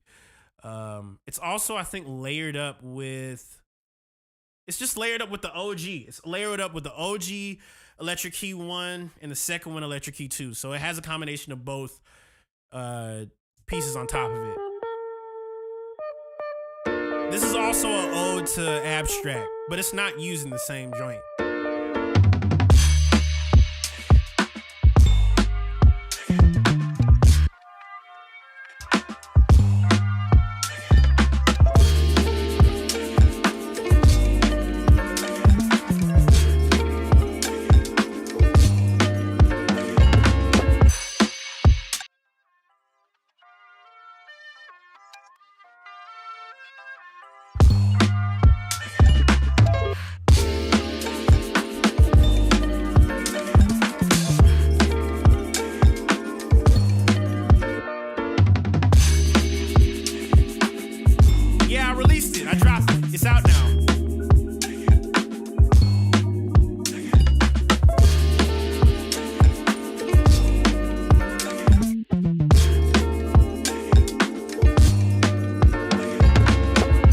This as well, I'm using a combination of 2 different bass stems as well. So essential bass, I have an essential bass rack that I play on pretty much all of my beats. Any bass you hear from me is the essential bass rack. It's a part of my studio rack stuff.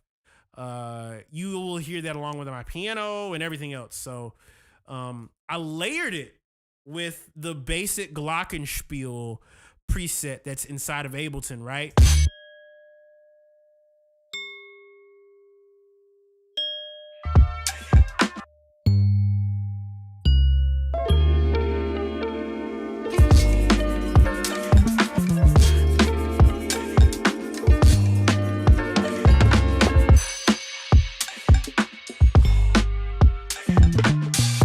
So yeah, all these elements, all these joints were really also old too.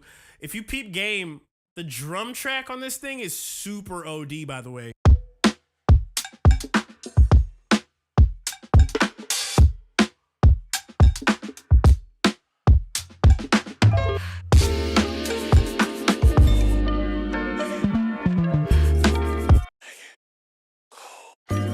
So yeah, it's just me having fun with all these different elements.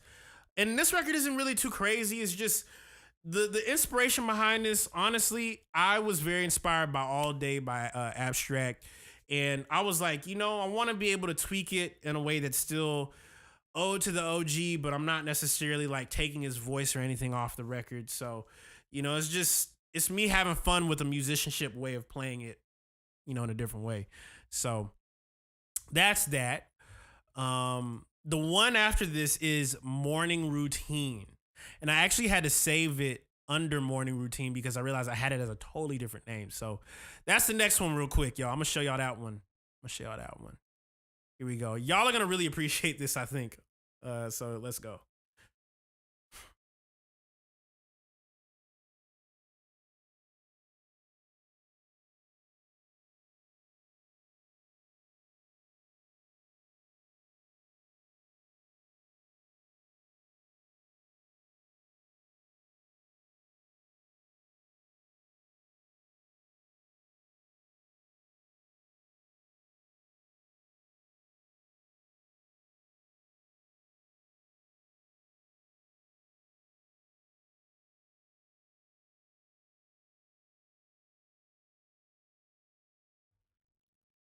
All right.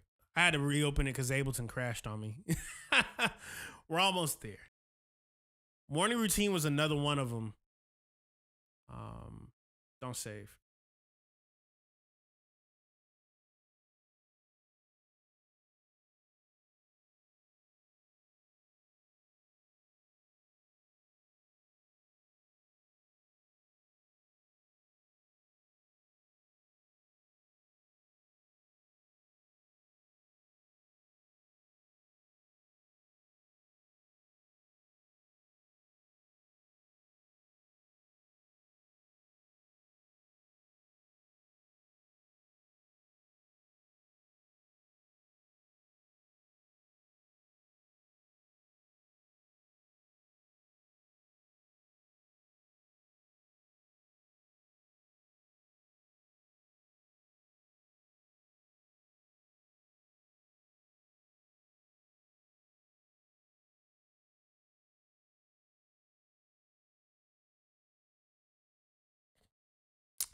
For whatever reason, Ableton is crashing every time I open this joint.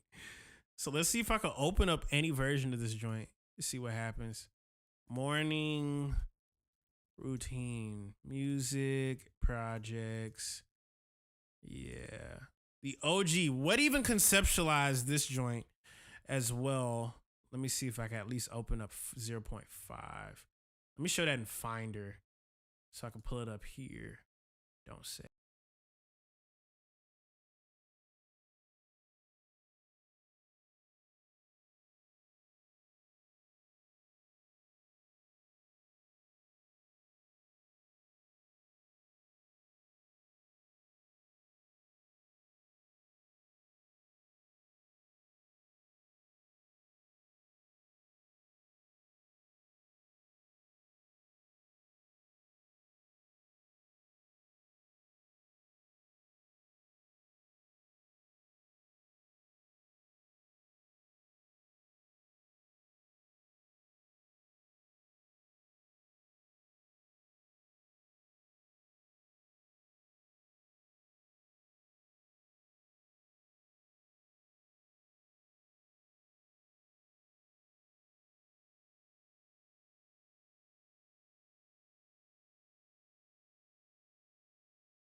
For whatever reason, it's not opening up. But actually, you know what I could do? Hold on. I might just show y'all what the project looked like when I did like the session view of Offbeat. All right, so this is what I'm gonna do. I'm gonna show y'all. So ultimately, I might not be able to break that joint down, unfortunately. Unfortunate. Aww. But I'm gonna do something real quick. I'm gonna show you something. What I might actually do just for the time being, because I'll probably be able to break down more of the joints. Maybe that's just a sign. But I was originally working on this joint, and I had to cut out a bunch of songs to finish this, because I was like, there's no way I'm gonna drop 17 songs. There was 4 more that didn't make it, and let me pull that up real quick.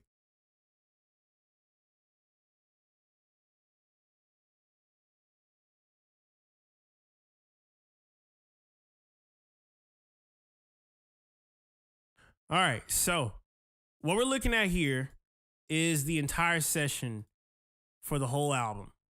And what you guys see here are this is what Offbeat looked like when I finished it.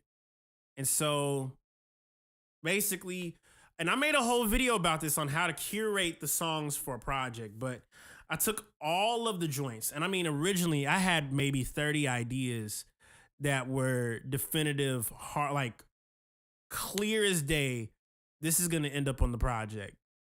And maybe after, I want to say 4 different versions, seeing what ended up on here and what didn't, a lot of the times you have to just cut out fluff. And so I had a lot of like fluff sitting in here versus like any other joint. And I do have videos as well explaining with the making of this project how to curate the songs. Basically take all the ideas that you make for an idea and listen to them top to bottom. And if you feel like any of them can be extended, keep that one. Anything else just kind of feels like it is what it is. That may be a sign that it's either done or you don't need to use it. So, yeah, I had joints like, I had, what's the name of it? Ha ha ha ha ha. I had stuff like this.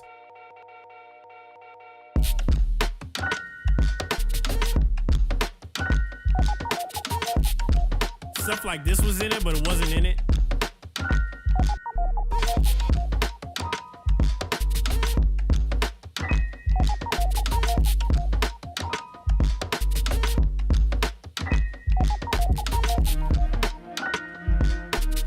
I made this live on the stream. That was one. Shucks, what else? What other stuff was on here? It was just all these ideas are just sitting in the project that could work, and either they were gonna work or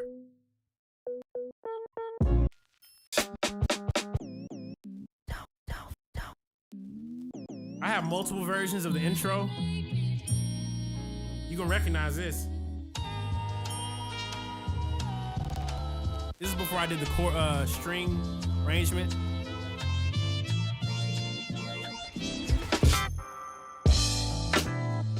So yeah, all these had different ideas, different intros, just stuff that kind of extended the ideas, you know? Because beforehand, it was just a bunch of ideas. But I think ultimately what I want everybody to be able to grasp about this project is that everything about how I made this project literally was just based on what am I inspired by? What do I want to enjoy? And within that did come some very strong cases for questions that could be like, well, how far can we take something? How far can we take a sound? And what you guys hear in Offbeat is me taking an idea as far as I possibly can for an instrumental tape. Now, can't say I'm gonna be doing that for every project, but for the reasons that is, this is probably one of the most fun projects I've had, been making. I could have taken way more time making it, but that wouldn't have served anything. Even Tap Dance 2 was almost on it. This was another one.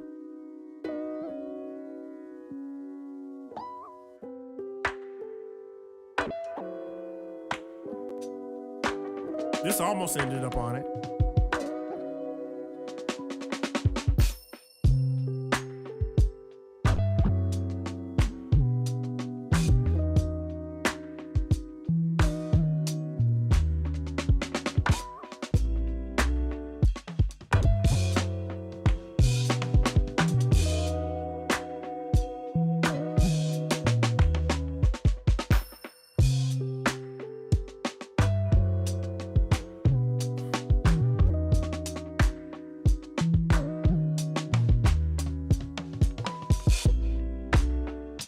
Yeah. So that's the spiel, man. That is Offbeat in a nutshell. And for that, I appreciate everybody bumping. I'll probably make more, maybe do a deluxe. You know what?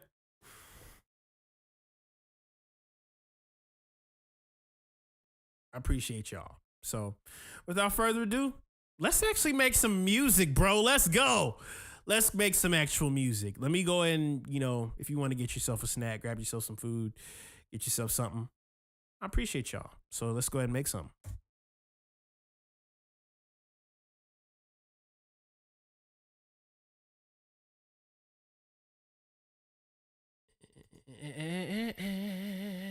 All right, Andrew Twinning got some stuff for us. I'm about to go grab a little bit of a Celsius and get my brain right. Here we go.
Current, I have not been able to, bro. I wish. This is a crazy sample, by the way. Shout out to Andrew Twinning for the one time.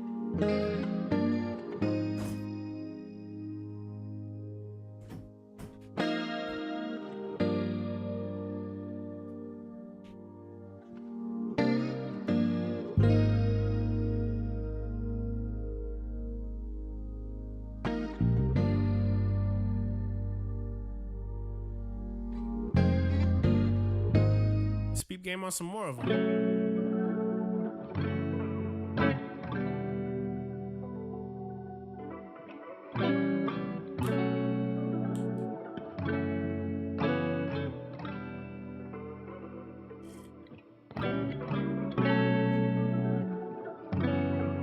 This is tough.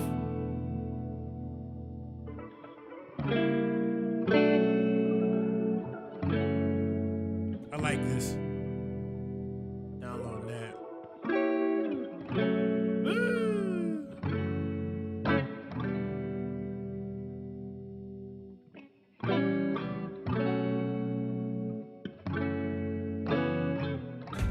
Them guitar crazy. Those guitar chords are crazy.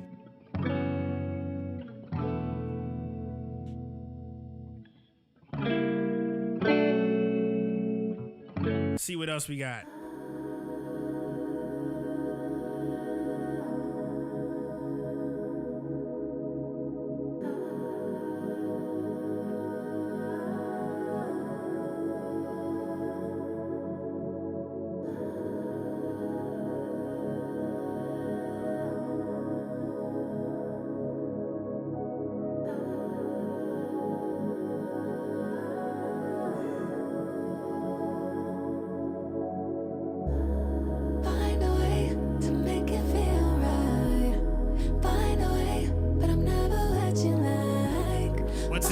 What's his Instagram?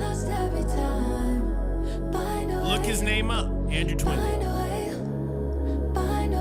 Part of the Makers Club, bro. He's crazy.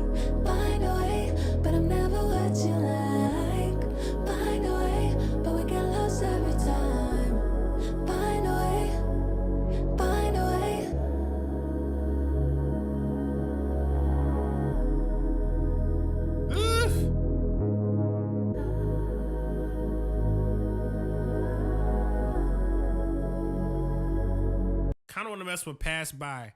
Pass By is probably my favorite right now. We're gonna open that mug up and see what we about to do with this. I kind of heard something cool that I could try. You know what? In the words of Ninth Wonder, keep it simple. Sometimes you just gotta keep something simple.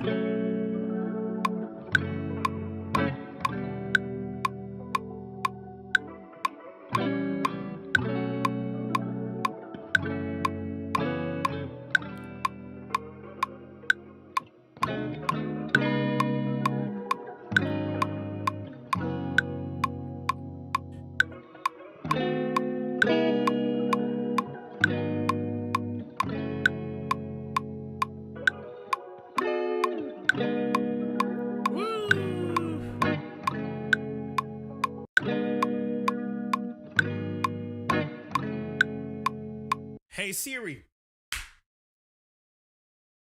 set a timer for 30 minutes. 30 minutes, starting now. Let's go. Let's change that clip.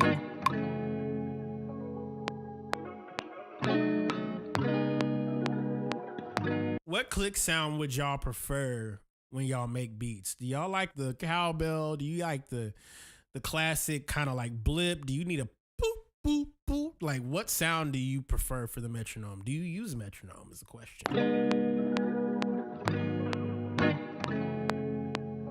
I'm going straight to Benny X.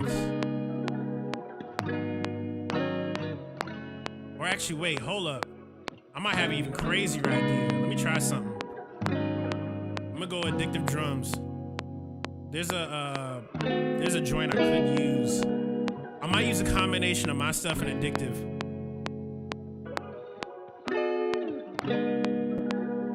Crash said I don't use a metronome. Man, it's fun. You should definitely mess with a metronome, bro. I'd recommend it. I'd at least recommend at least trying it out.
Use that.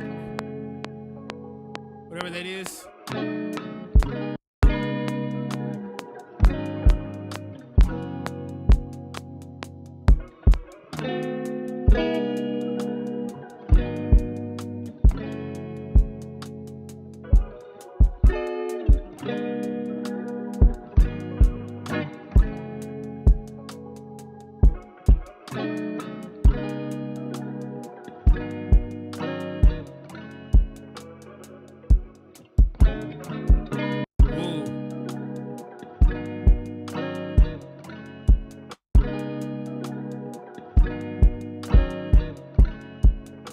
Cut this out.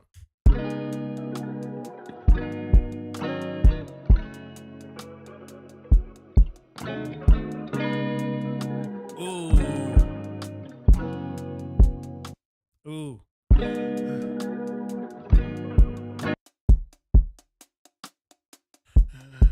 Now that I got the pattern down, we're gonna do something interesting. Because everything is pretty much there.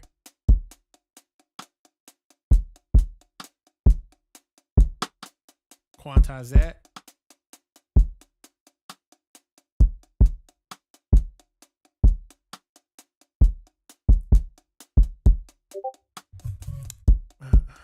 Now watch this. I'm gonna do something interesting. Let's go and crank it up a little bit.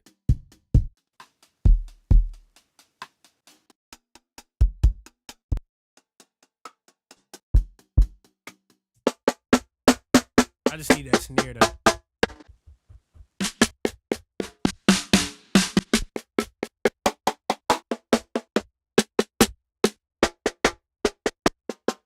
Wait.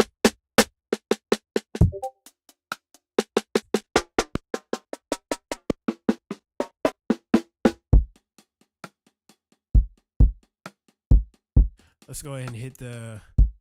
I need to get that thing to.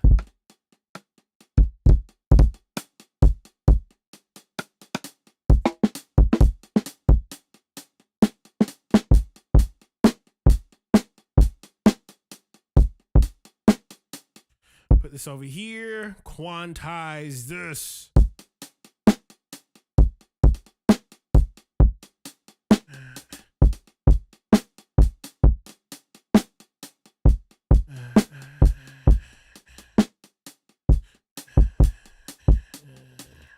Let's go straight to knock.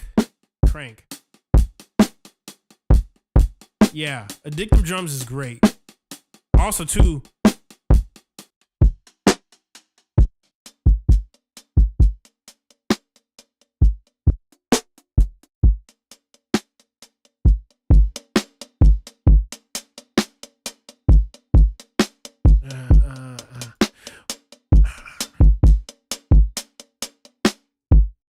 Let me turn this.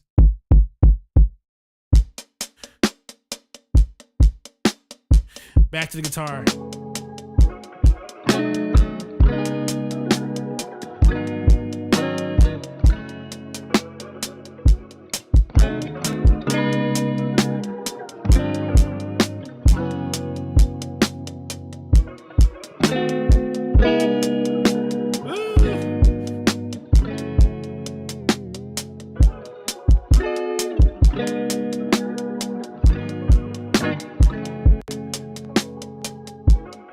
Wait, let me take. Let me go and put that right over here.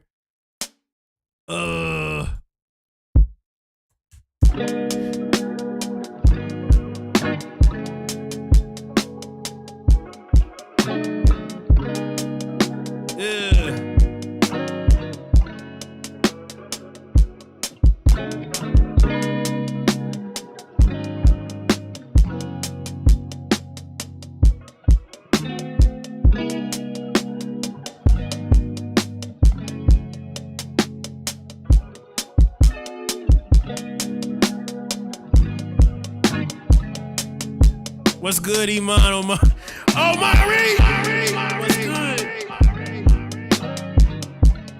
Let me go and tweak this bass a little bit.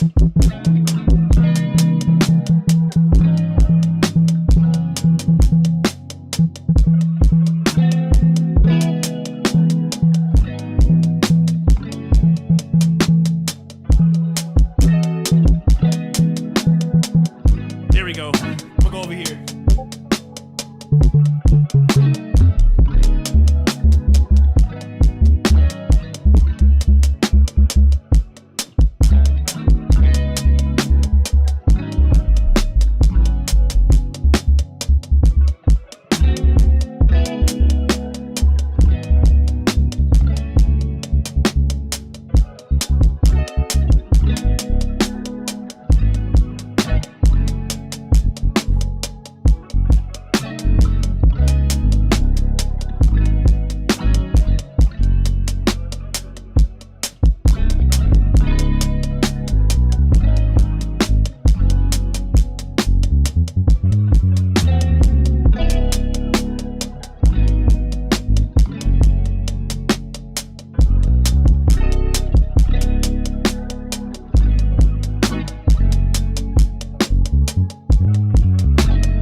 That's it. That's it. That's it.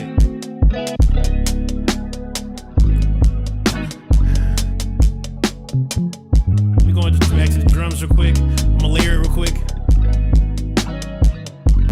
Shout out to Andrew Twinning to the samples.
Crazy. Hold up. This is actually gonna go crazy.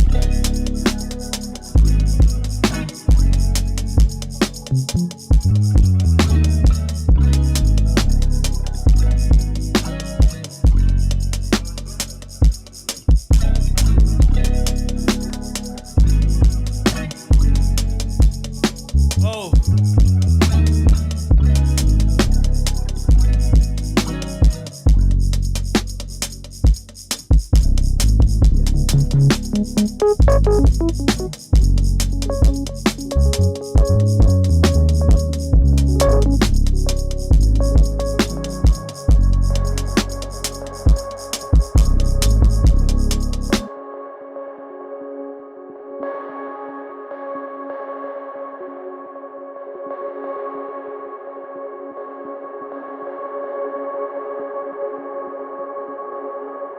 Watch this.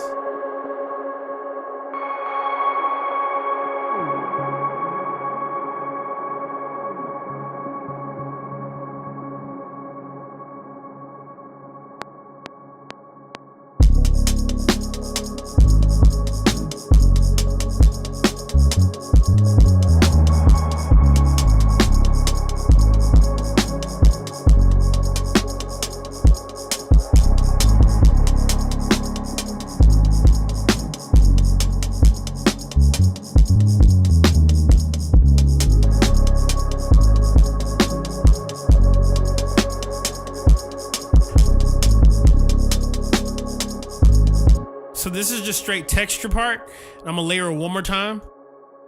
Let me turn off the drums real quick. This is gonna be the first beat that I make tonight on the stream, so this is gonna be great. Freeze and flatten.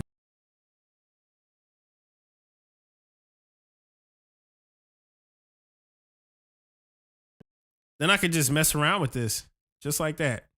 And then I could go back over here to this section and then play the actual key part. Let's try standard. I can reverse it actually.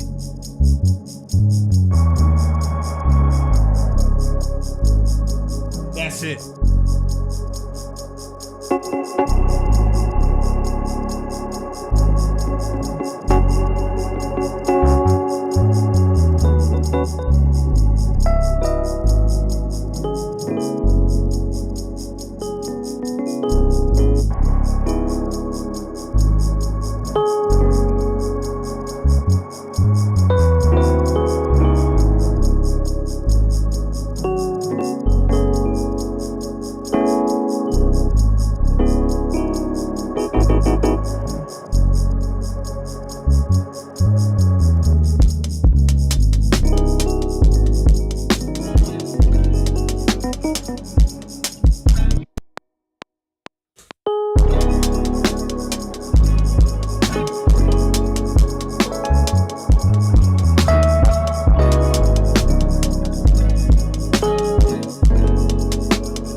let's see here. I'm gonna take that same one and keep that.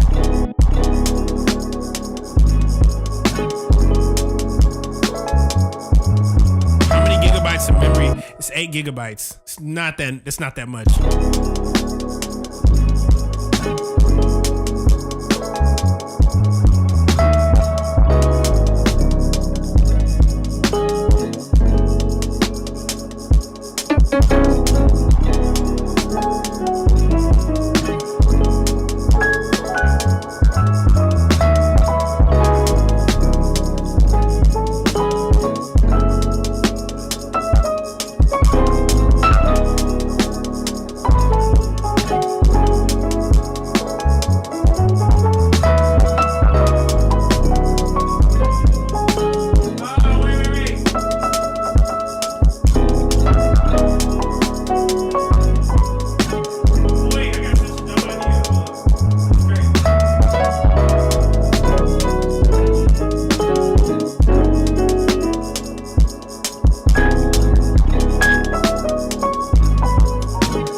Oh, Jesus.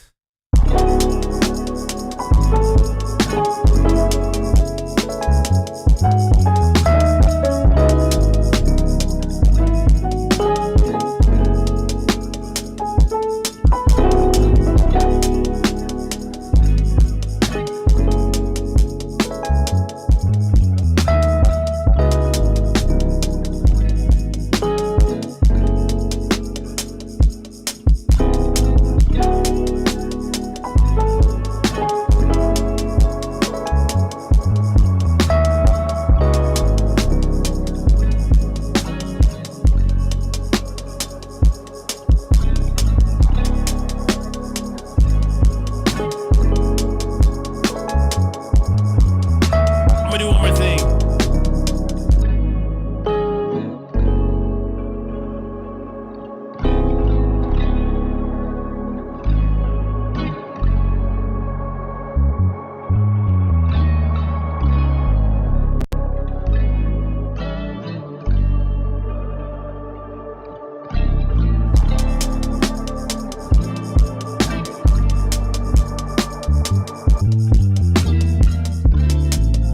Jesus, bro.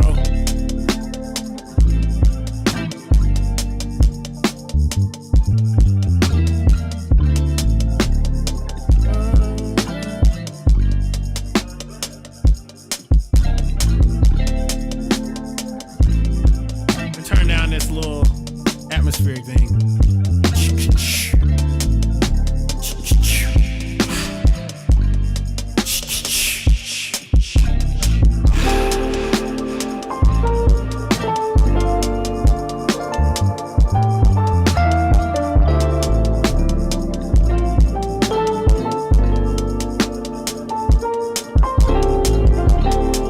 Jesus, bro. Hold up.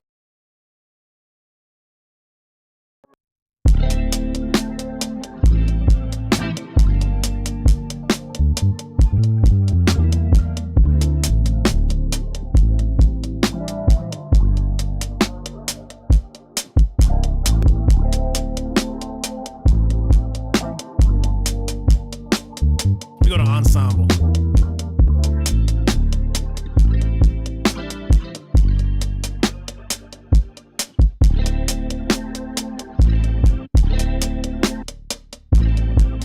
Let me hit Clay Clap because I'm thinking about that. It just works for every beat that I put on it. Dude, it always works. This clap always works for every beat I always make. Every one, it never fails.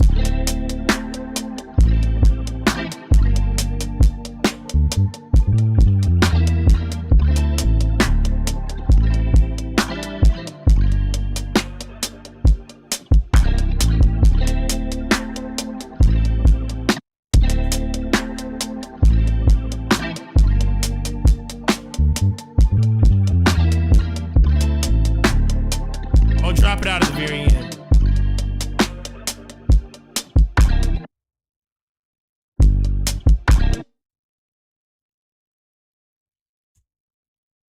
Yep.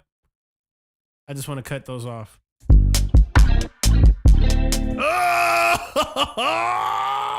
Oh! That's what I'm talking about. I need that.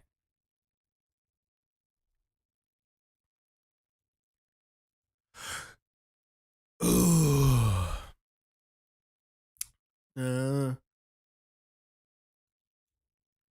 Oh, what if I dun. Take that away. Yeah. That's what I'm That's how I feel right now. Remember when Jill Scott said that's how I feel, bro. That's how I feel.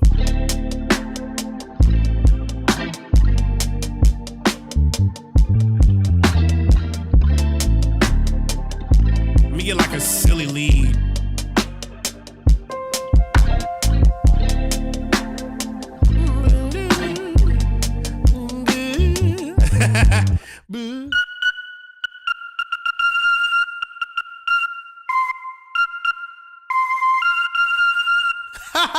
That's exactly what I just. I'm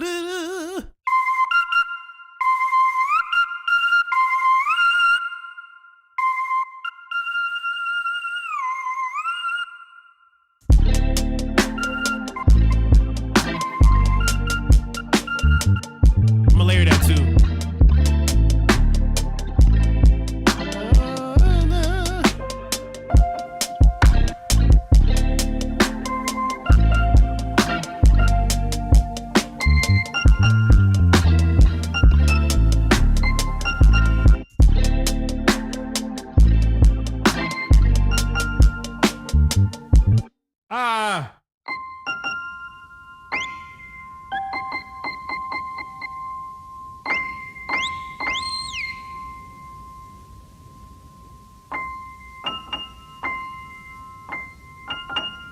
I'm gonna do that. That's crazy.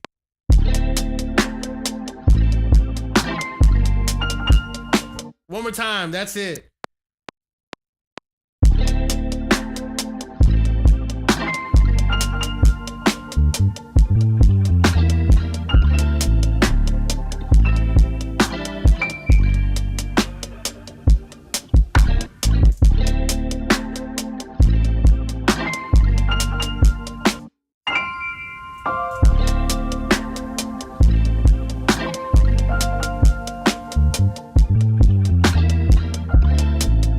Crazy. Let me hear it on the speakers quick.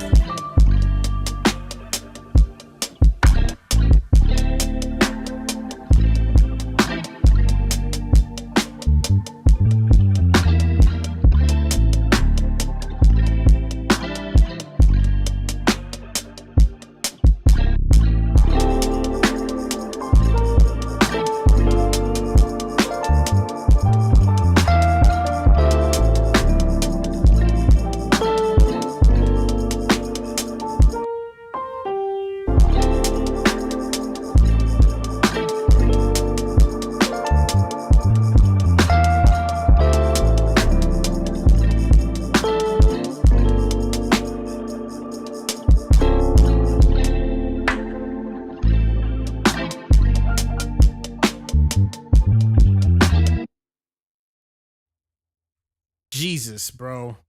Jesus, bro.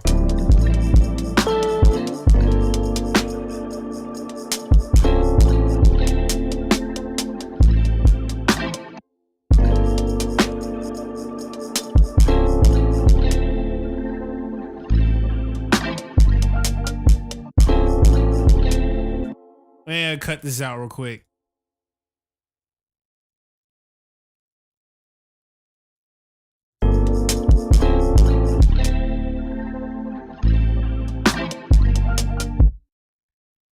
Cut that out. Cut that out.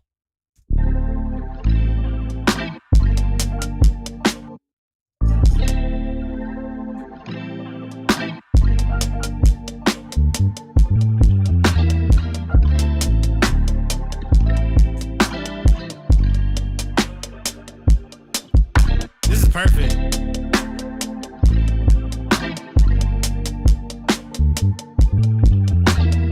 Super rich. I don't want to call it that.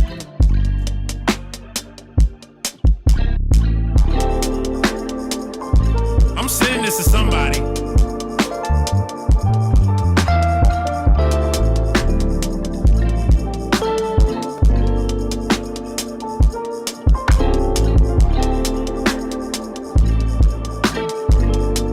What's this one? Hold up. Let me try.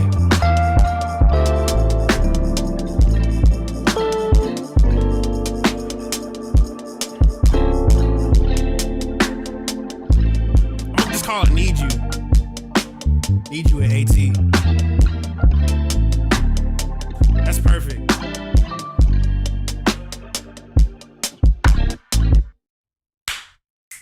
Yes. I'm about to bounce this out and send it to you and send it to another homie. He literally was asking me for beats. So let's go ahead. Let me just bounce it out now. This is great, y'all. Shout out to Andrew Twinning for the shout out to Andrew Twinning for the sample, bro. This is ridiculous.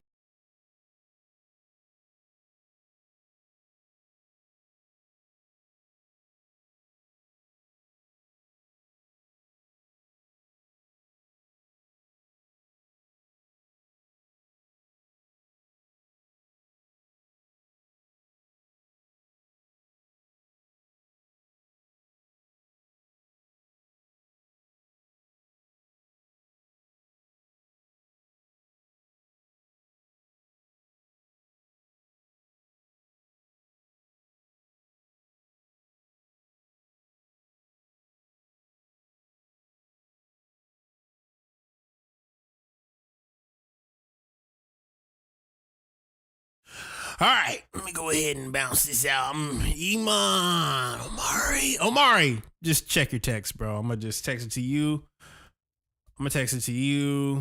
And I'm also gonna text it to another homie. So it's between you and a homie right now that's gonna have this track. Yeah, that's.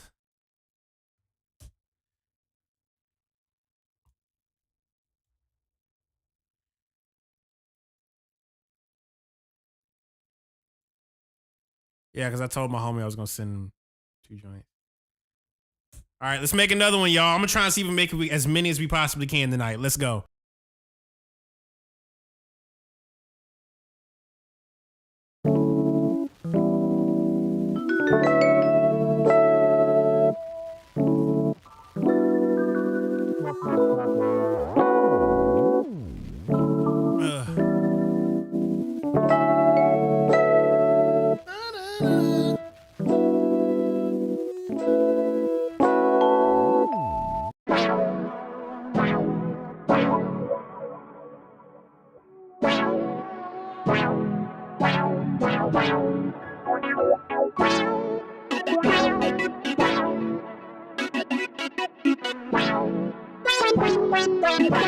It's crazy texture.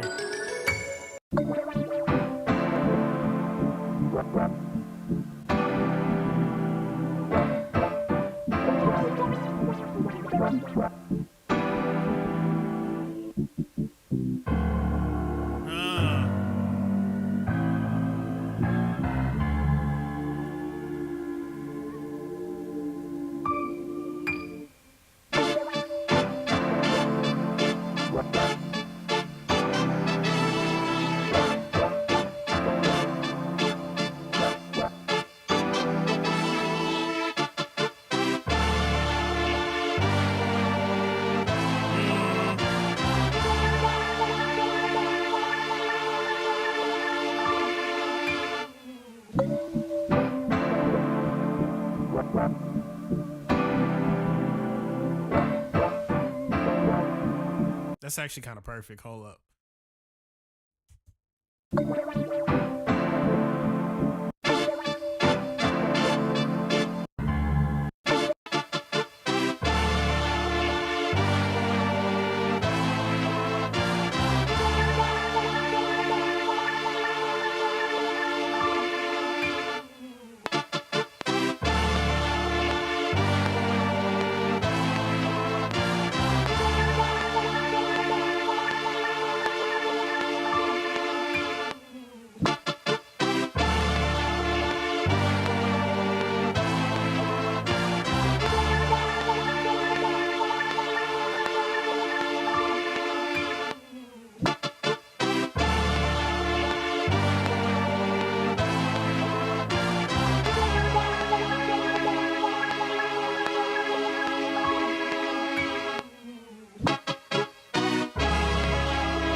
Hey Siri, set a timer for 30 minutes. Let's go.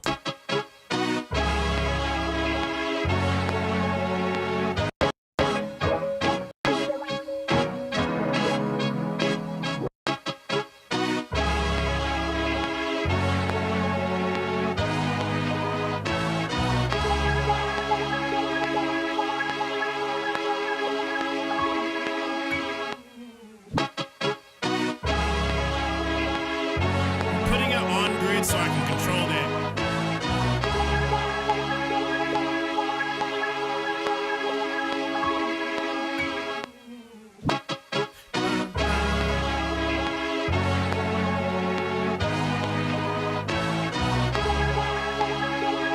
All right, let's just have fun with it. Let's just have fun with it. I'm gonna just go straight to simpler.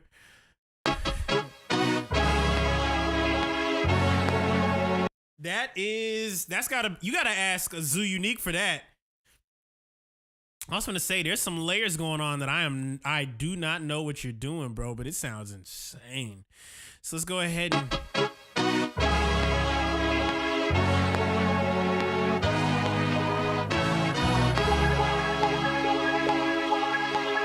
all right, let's just go ahead and pull some sounds.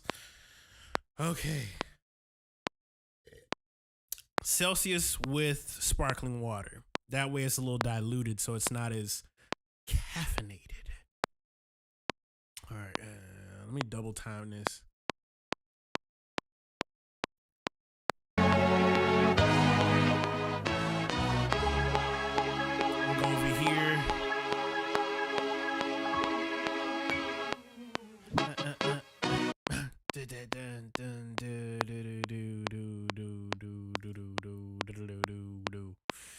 I'm about to go to Benny X. It's going straight to Benny X.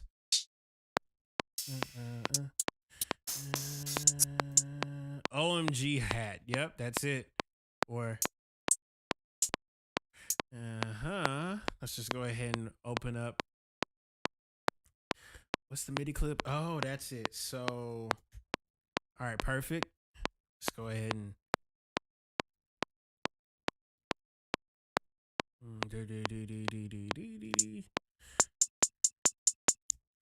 all right. So you're just gonna start having fun with the patterns. Let's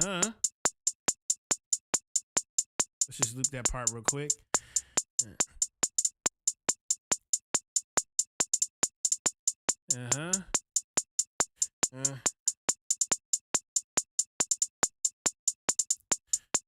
Put that over here.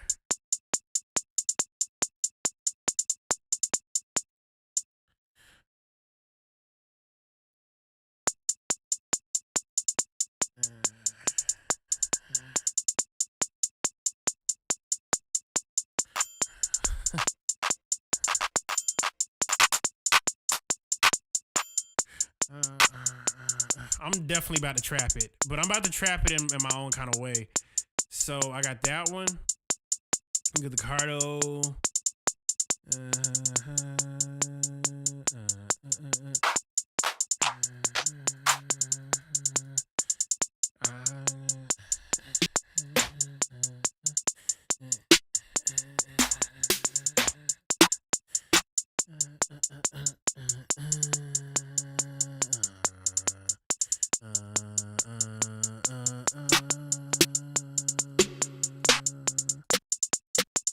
actually took off my bonnet, so it's funny the snare says should have wore a bonnet. This is hilarious. Hold up.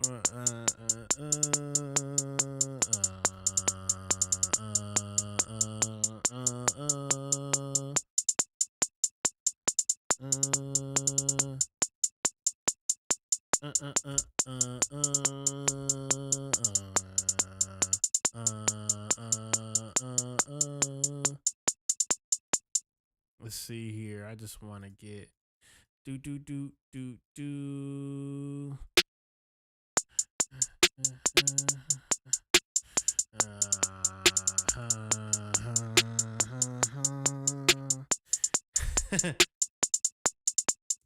Take off the red face. Take off the. That's hilarious.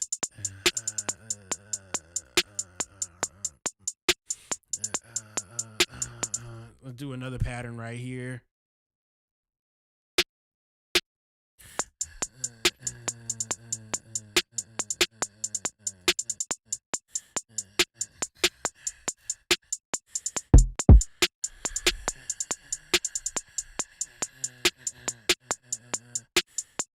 Take off the rat race. Take off the foo-foo. Take off the rat tank. Take off the rat down right here.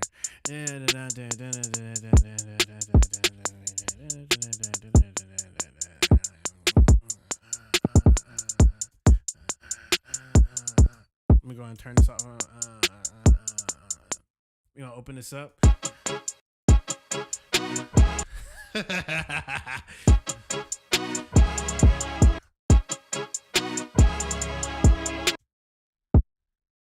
And what's funny is once I start cranking the drums, it's gonna be hilarious.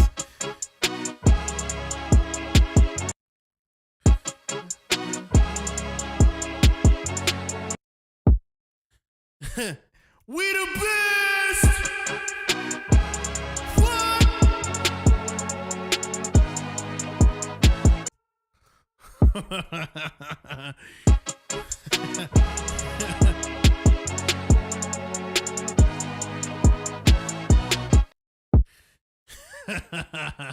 We the best. So let me go ahead and do this. I'm gonna just start having fun.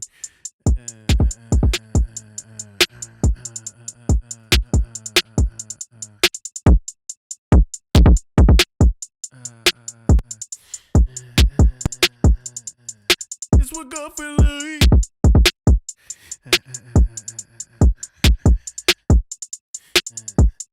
Like, oh.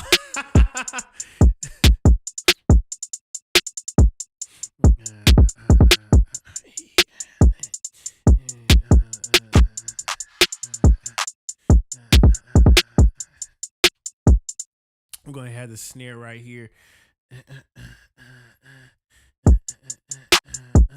Oh, wait. I could flam this a little bit. Flam it. That's perfect. Snap your fingers. Do your step.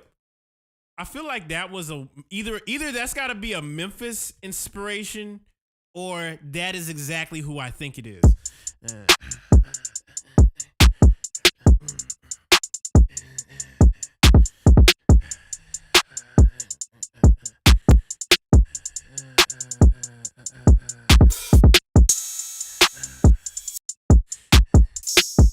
Ooh, wait a second. Ooh.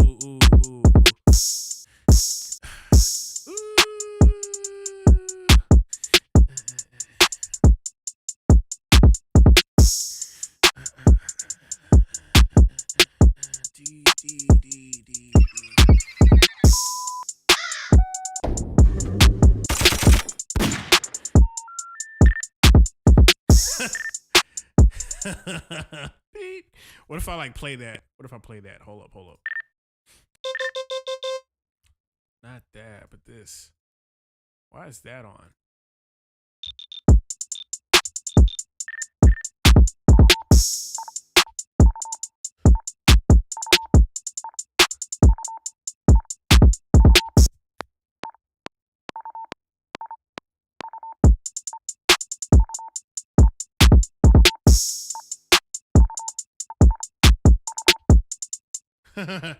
Two, three, and I think that's it.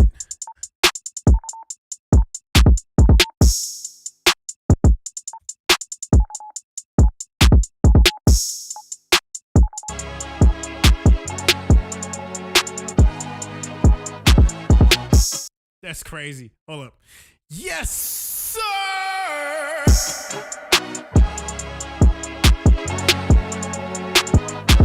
Yep.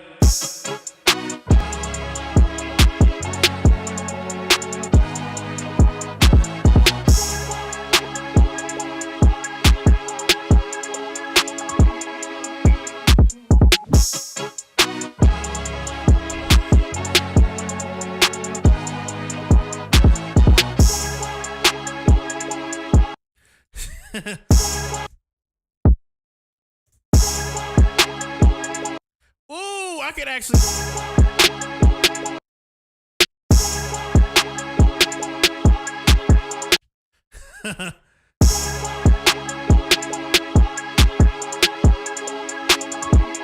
Why does that sound so silly, bro? I'm gonna put that at the very end. Why does that sound so silly, bro? Hold up. Because there's actually something on this that sounds so crazy. I'm gonna just move this over here.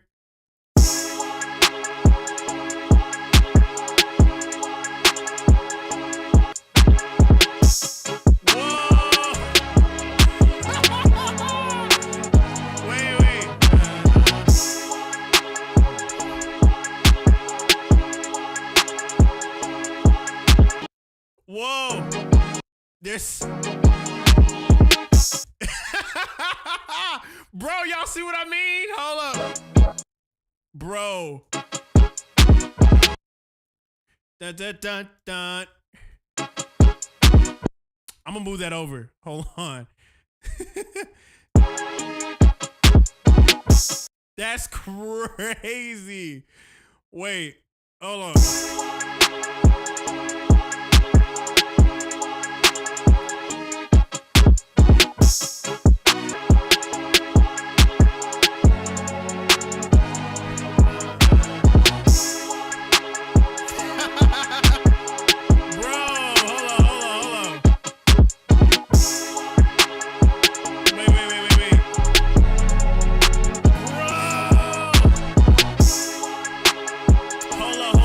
This is crazy. Let me go to the.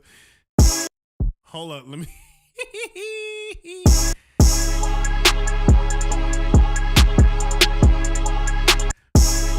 Wait. What if I take that first pattern? Hold up.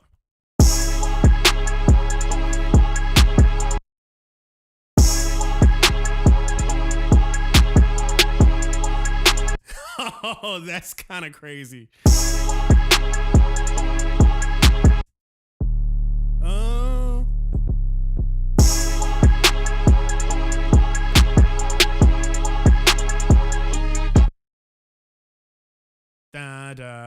Hold on. I'm gonna do this one right here.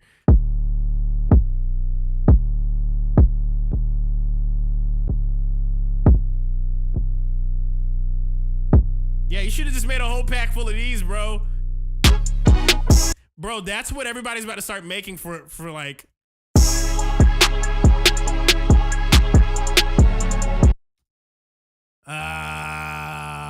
Hold on.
Real quick.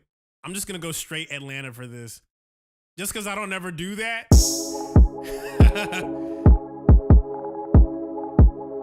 Let's go to Spawn. Y'all know that y'all heard about the Spawn plugin? I'm about to run this up right now. Hold up. Spawn. Yep. Let's try it. Let's see what's going on here. Spawn. I paid my money. I used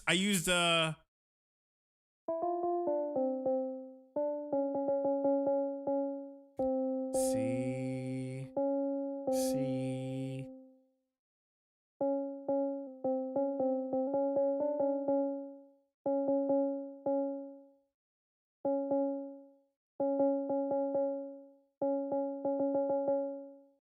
Yeah, spawn it. Let's see what happens.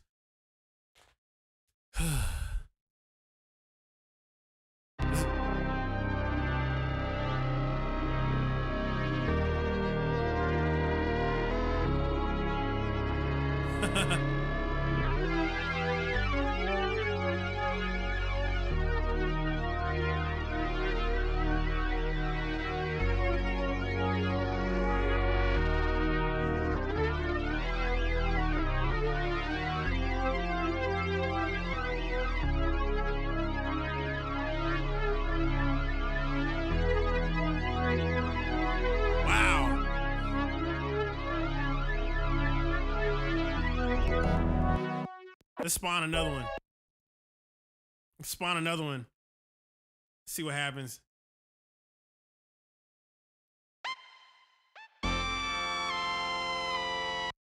Why do they have so many crazy sounds on here? Wait, let's see here. What in the area?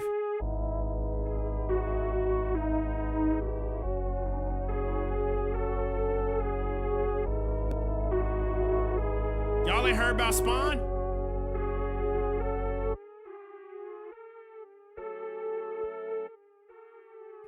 It spawns random chord progressions and presets for your joints.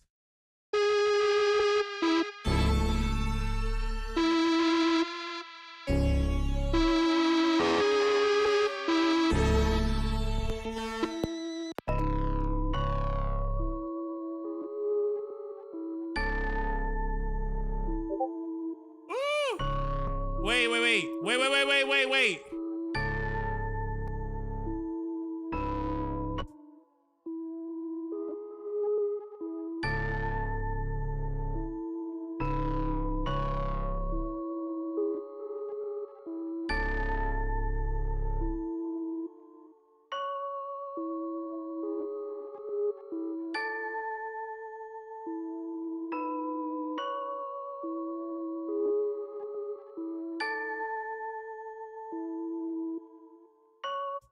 Watch this, bro. Hold on. This is what I'm gonna do. I'm gonna take the same thing I just used and sample it back.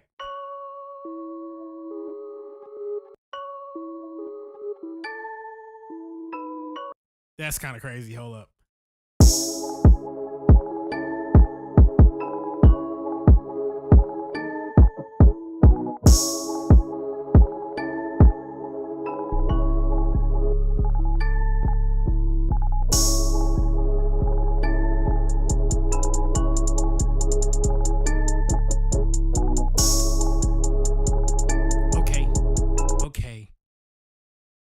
Let's crank it.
got a dumb idea. Hold on. What if I do?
Well, watch me nay. Bro, what happened to that guy? Wait, I know what happened to him. Terrible. But watch me bop, bop. Watch me bop, bop, bop, bro.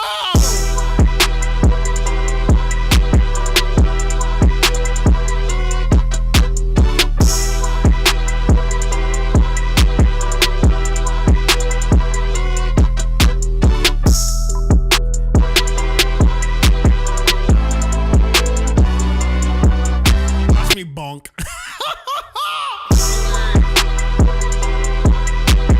Wait a second. Wait a second. Oh.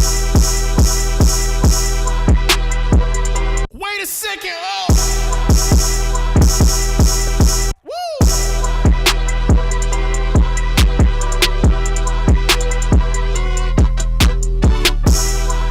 This is so silly to me, y'all. I am appreciating y'all just vibing out with your boy.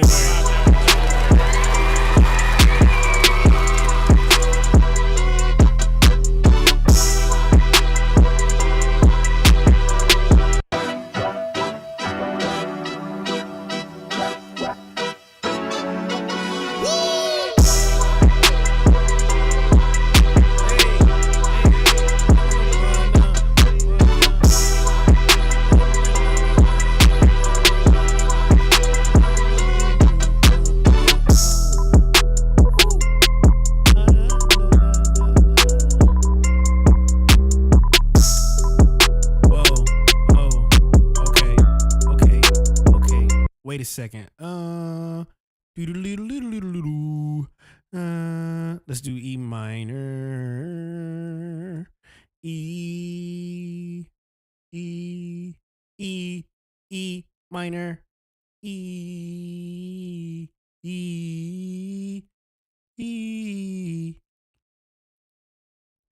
I only do like half note.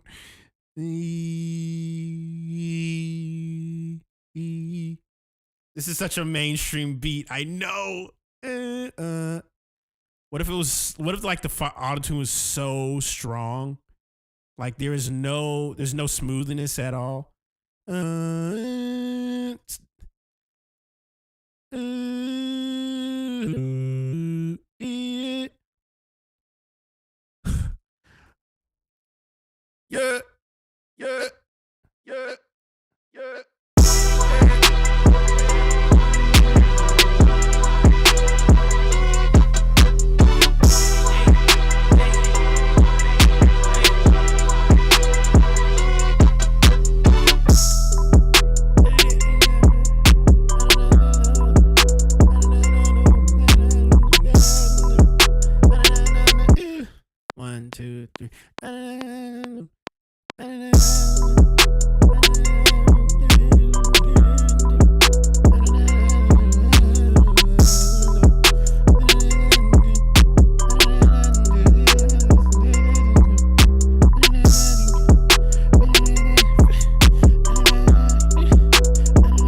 having fun right now.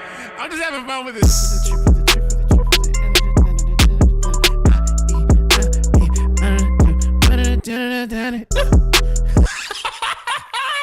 Bro, I see how you can get so lost into this. I get it. I like fully understand how you can get so caught in a loop like this with just making stuff like it's so easy. It's so simple to get into this. It's so simple to just get 21. It makes so much sense. I get it. I actually understand it now, bro.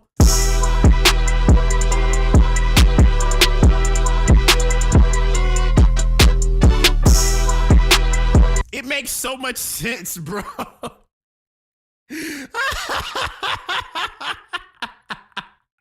There's this.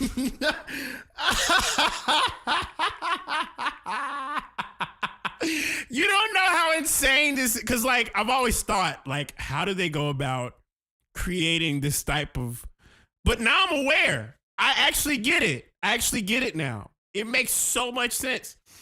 Especially with the, listen, a cheat code is the Cardinal Guy Wings pack. I actually get it, but I respect it though.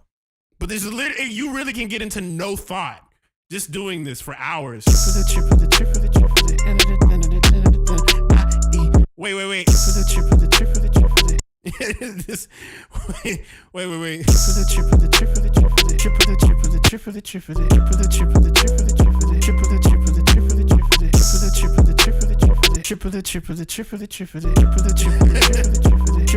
He switched the flow. Some very melodic, some you could really get in, you could really get so caught up. Someone's gonna rhyme. Trust me.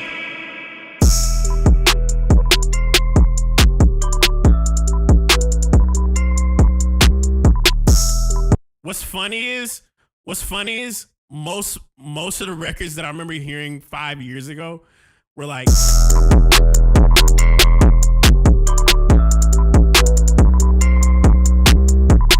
bro, all you gotta do is crank.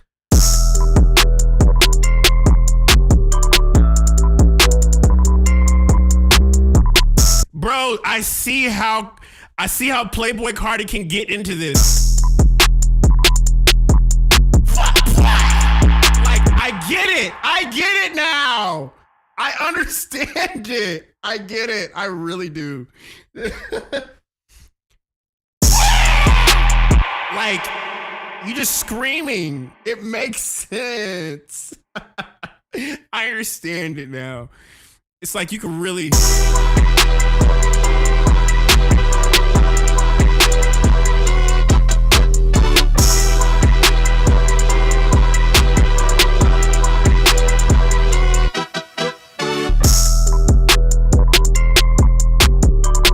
It's just hilarious, bro. Punch it. Yeah, it's just, bro, it makes sense, bro. And the craziest thing is, because here's the funniest part, right? Okay, so genuinely, what's the hilarious is this. Let's say when you send the stems out, right? Like when you send the stems out, you know what it's gonna sound like when the engineer gets the stems? They're gonna be like, nah, cuh, it's not hitting like the demo. And the demo is like,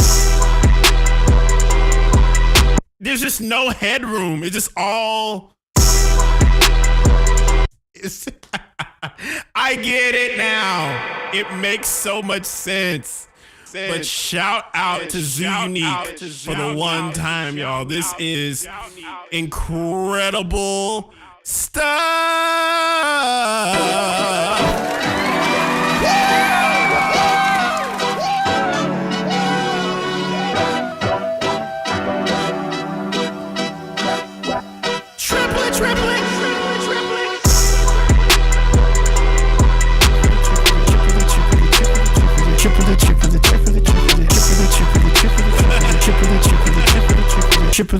Triple it.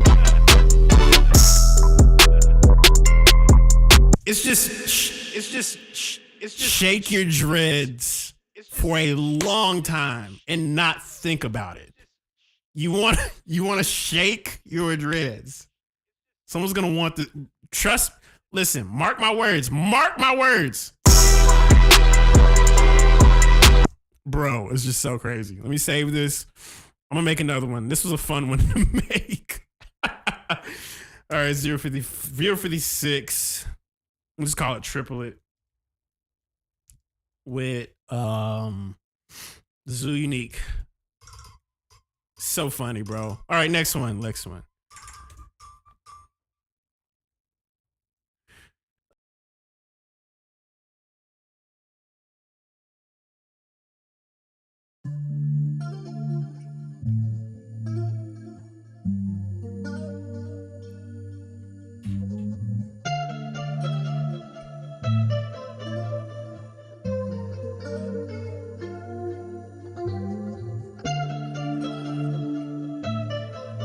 Ugh. Shout out to Prod LT for this one.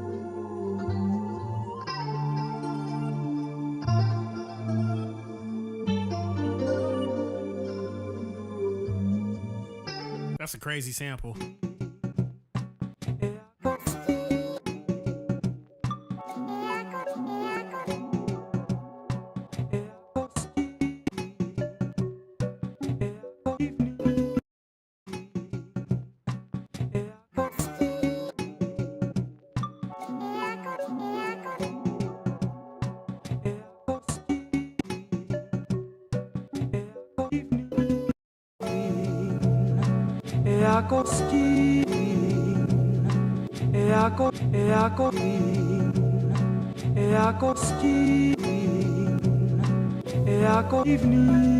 Got both of those. Let's go, Jazz. We about to go crazy with this one. Here we go. We about to have fun with this one. Hey, Siri. Set a timer for 30 minutes. 30 minutes? Starting now. All right, finna pull from my pack on this one. 73.5.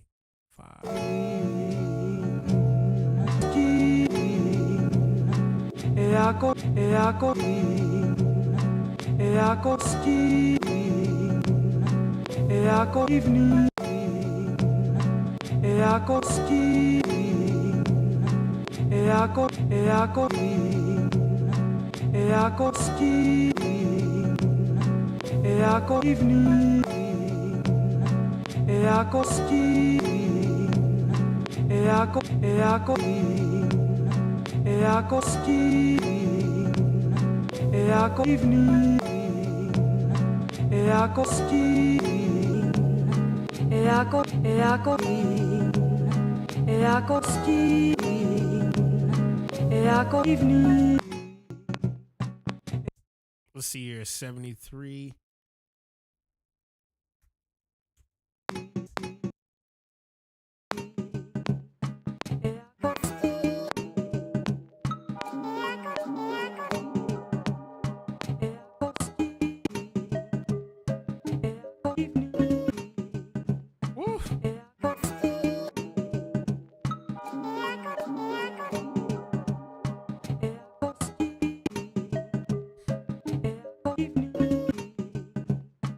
I already know what kick I'm about to use too. Go to the new pocket pack.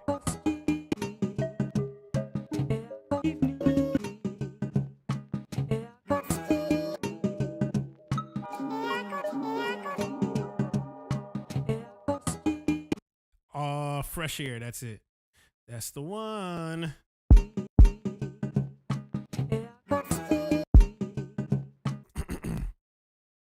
Keep it open. Boom. And then hit the build a pocket loops. Yeah, I'm gonna go with 70 BPM.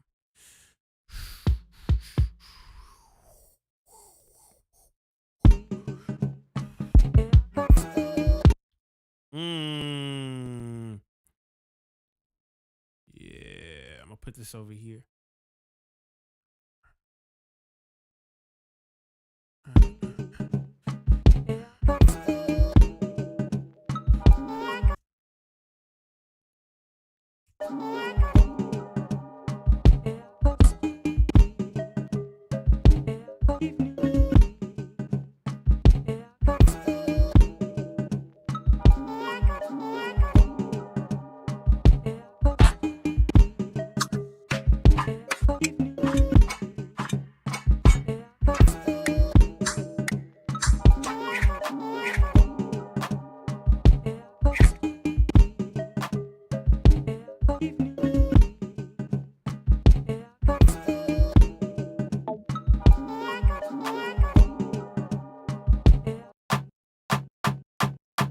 Mm.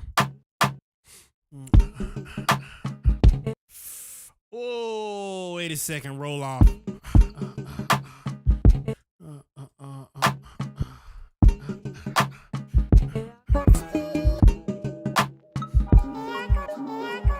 Woo.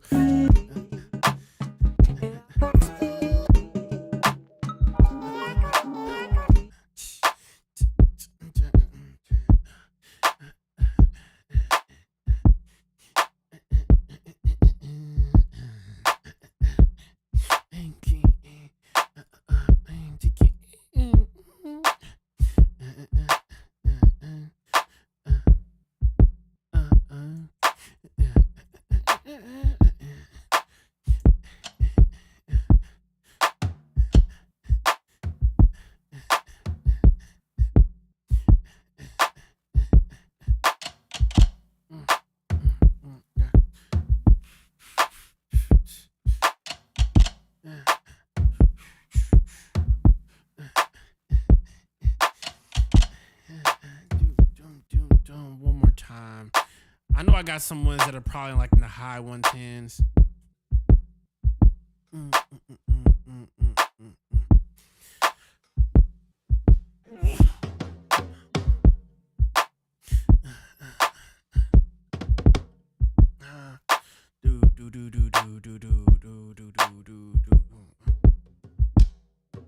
Oh.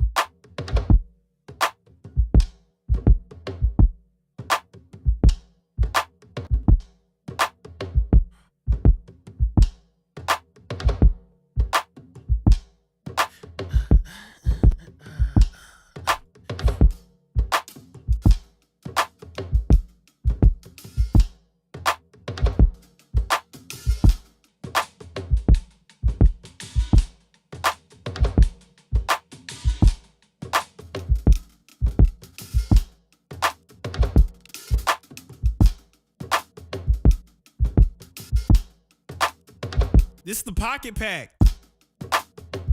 These are all the pocket pack.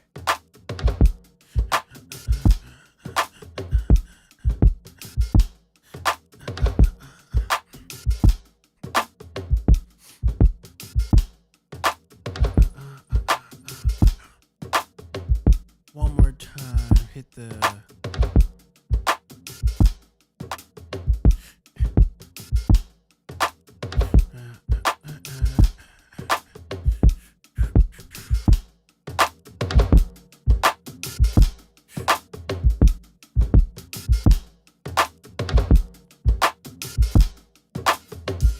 Hold up, one more time. I'm gonna go to...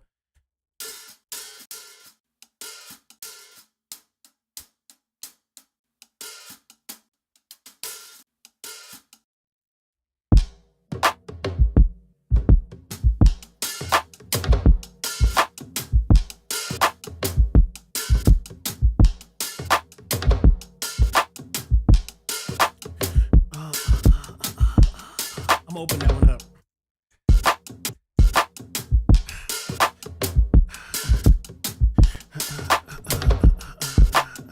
Let me go to snare. Snare I'm gonna use.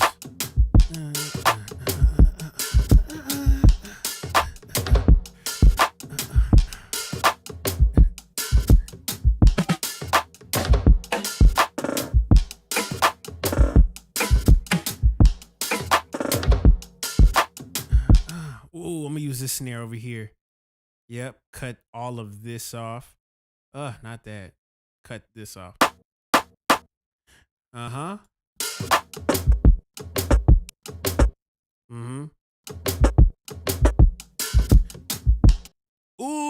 This is perfect. And I'm going to extend that all the way out for this one.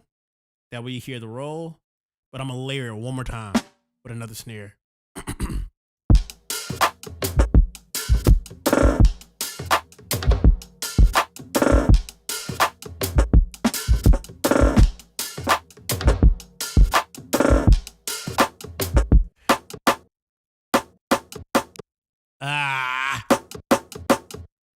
I'm going to crank that.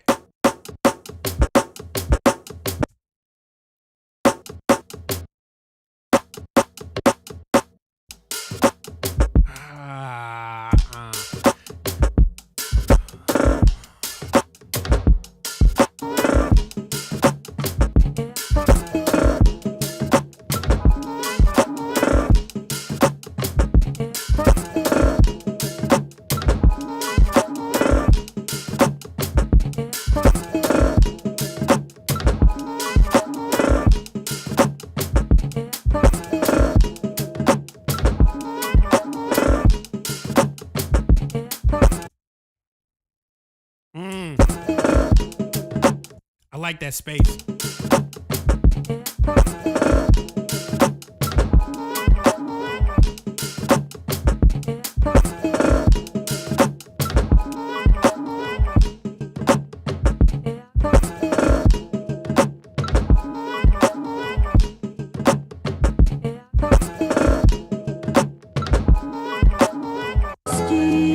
Yeah.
I might change the pocket one more time because I like it, but there's one more thing I could try.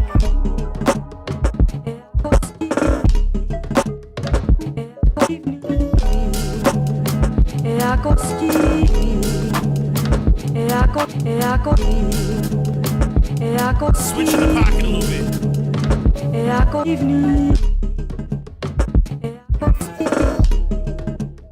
One more thing, hold up.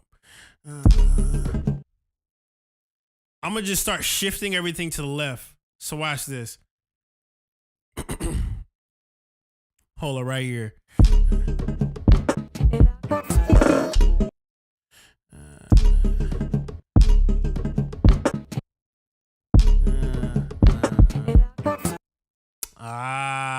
Right there.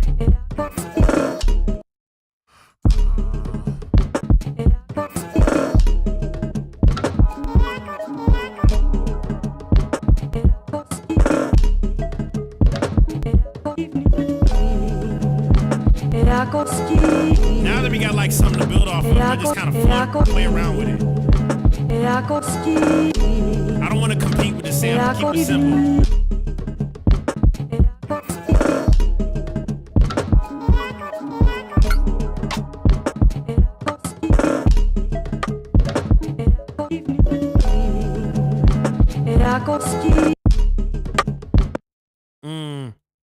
Yep, this is it right here. This is it. Now I'm gonna just go ahead and just.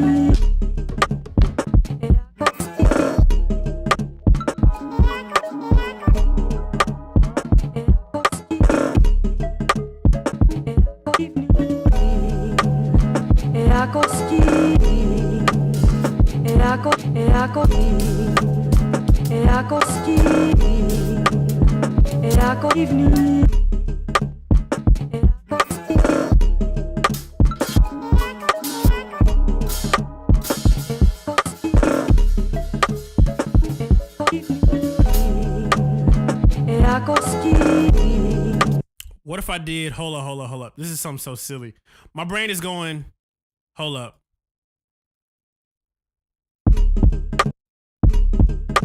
What if I did, hold up. This is going to be so silly. I'm about to go sillier with the pocket. A little more. I kind of want to insinuate that I want whoever's going to touch this to be like really floaty.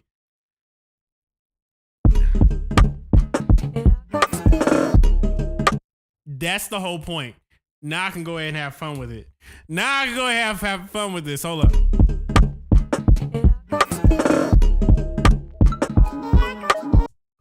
Space. This is a silly pocket now. That's what I'm talking about. I needed that. That's what I needed. Had to switch the pocket up. Always gonna stay on pocket, but we had to switch it up a little bit.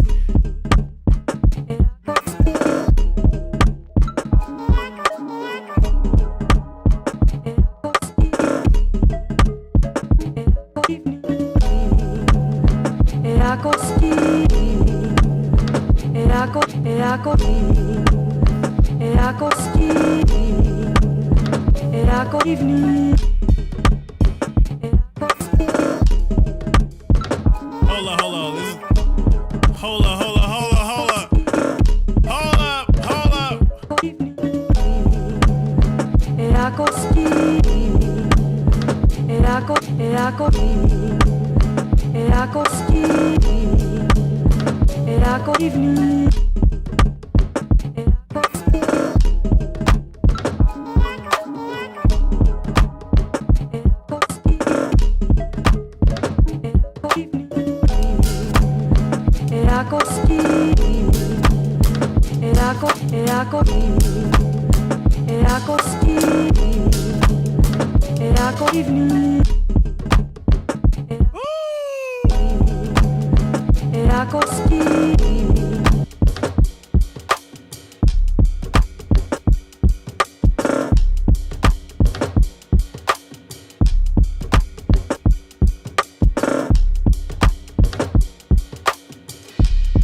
Whoa.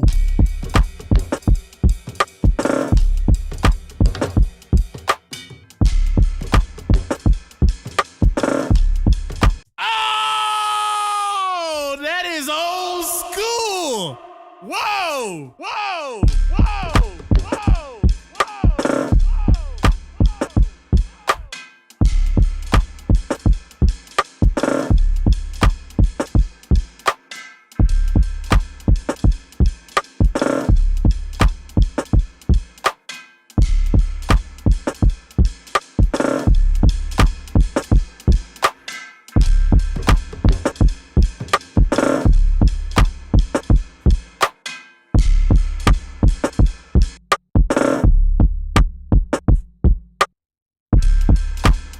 Let me go ahead and add a couple more things.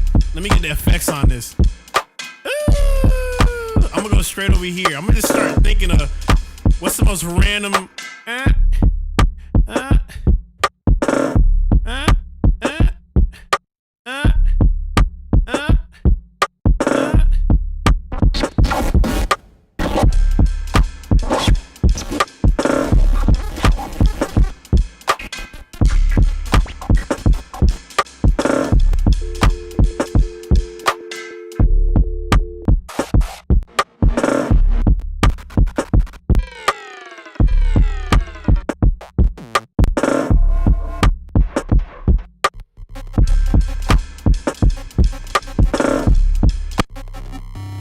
Instagram modular. That's hilarious.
Wait.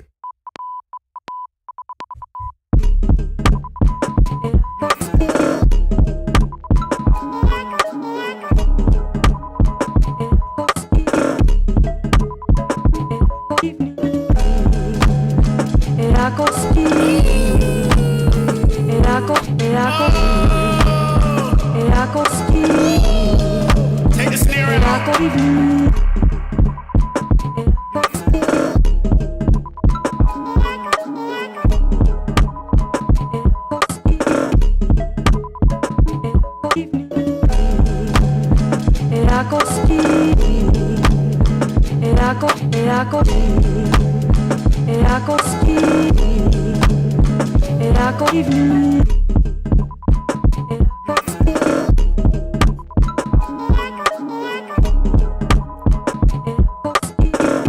What if I take everything else out right here? Old school jazz.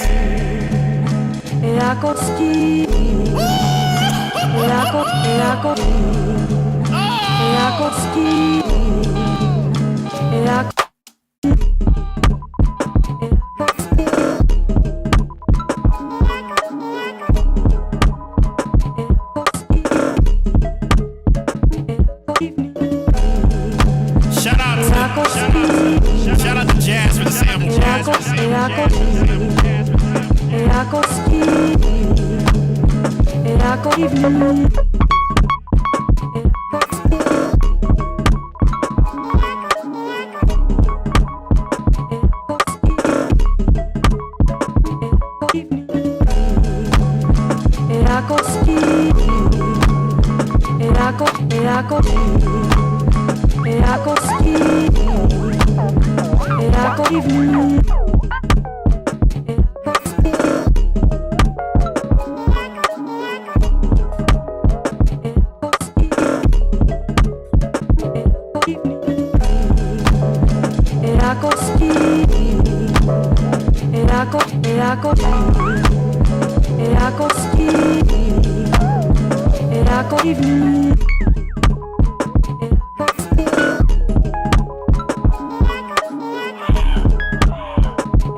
What if I started off like that? Hold on. What if I started off like that?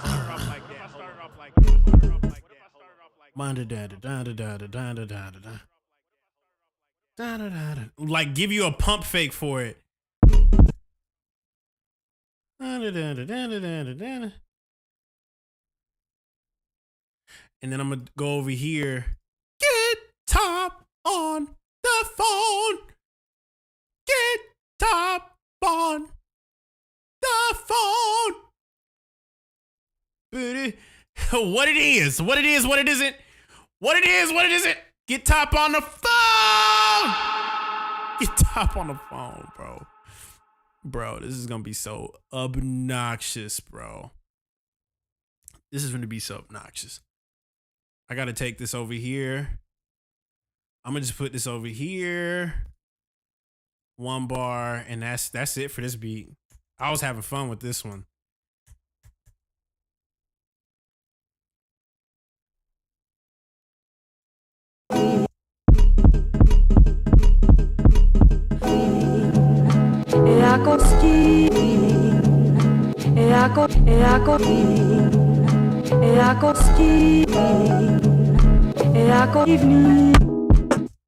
Wait a second. Hold up. Let me see here. Let's go and cut this up right here. Delete time.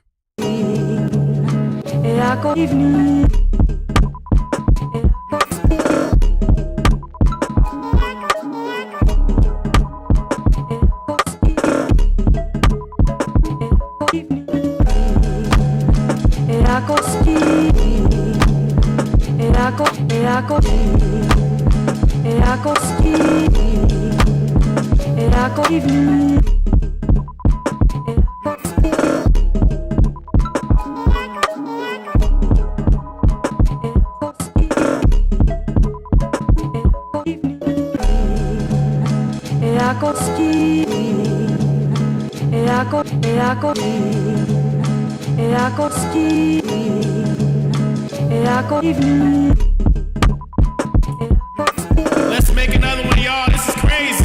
Crazy. Welcome to Live at 5.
What if I did this right here? What if I did this right here? What if I did this right here? What if I did this right here? What if I did this right here? What if I did this right here?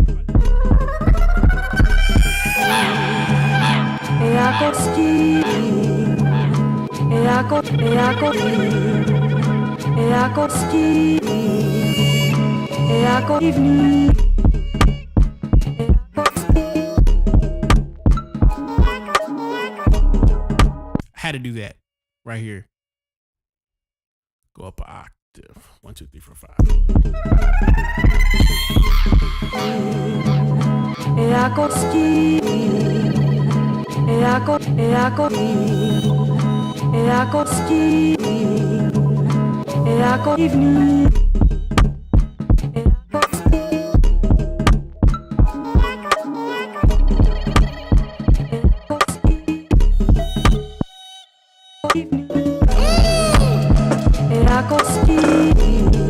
What if I recorded that?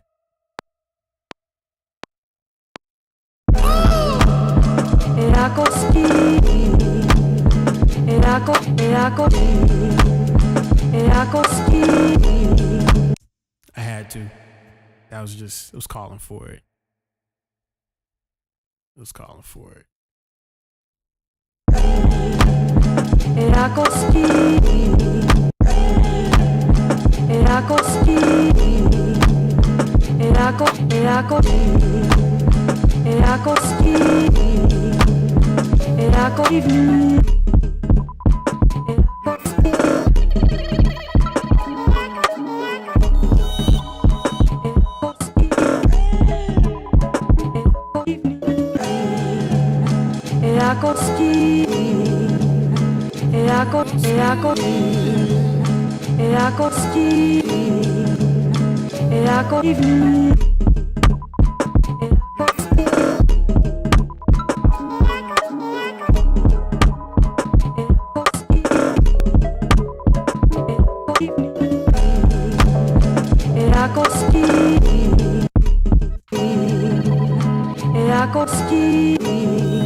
Wow. That's I'm saving that. I'm bouncing that out. Finna send it to old boy right now. Hold up. Let me just bounce it out real quick.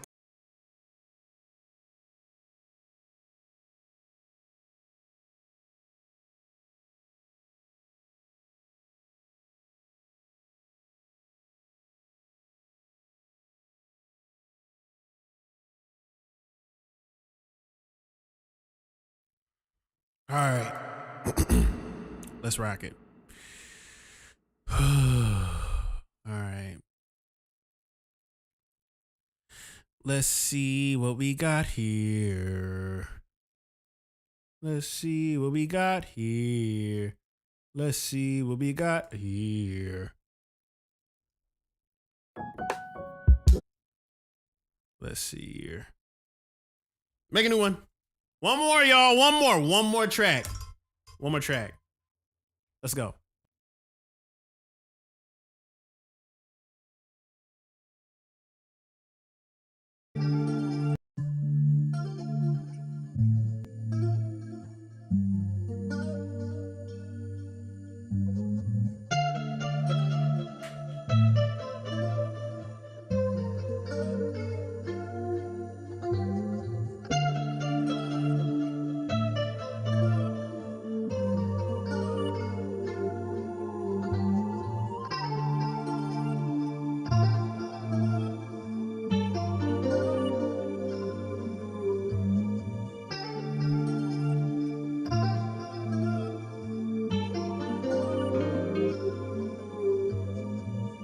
Very melodic.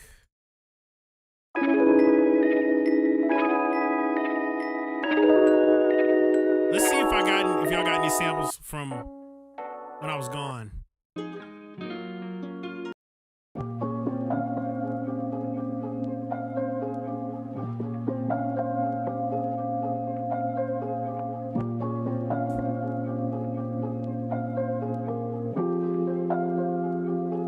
Hold up. We gonna make this one super simple too.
Let me go to the brakes on this builder pocket.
Exit transient.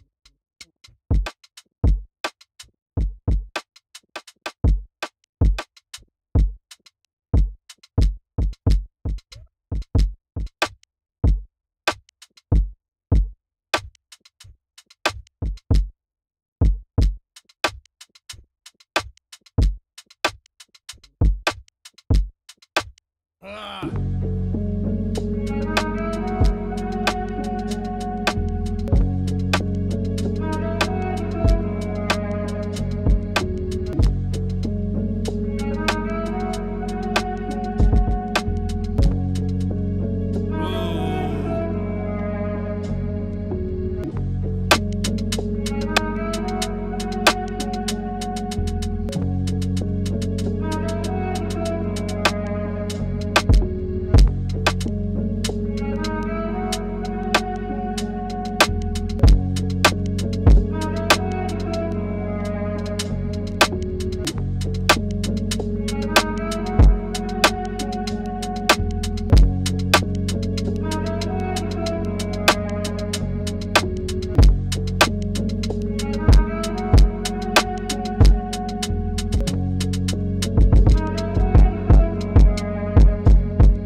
Let's record that. 1, 2, 3, and.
Oh.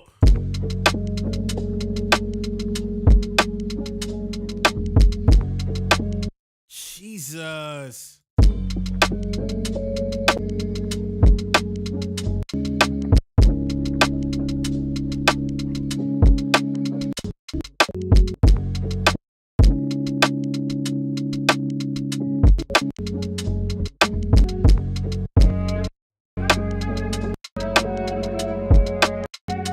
We're gonna take this and right here.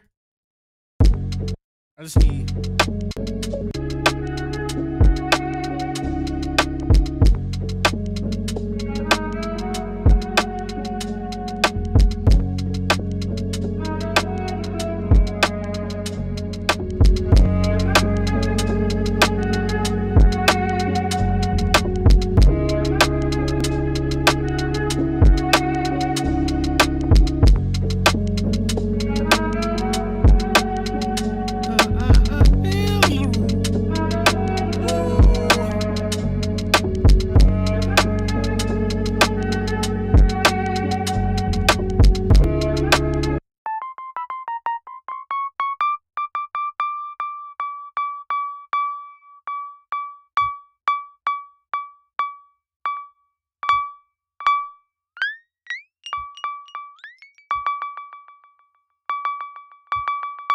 I got such a dumb idea, bro. Hold on.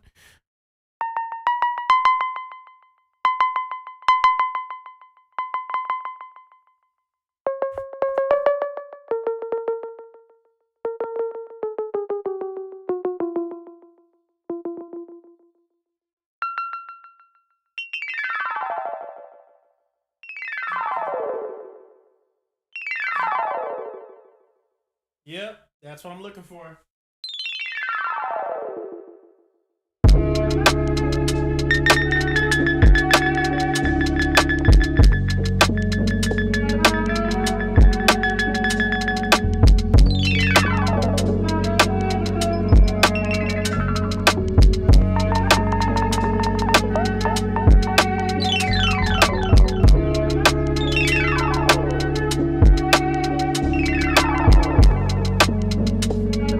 That's what I'm gonna try. I'm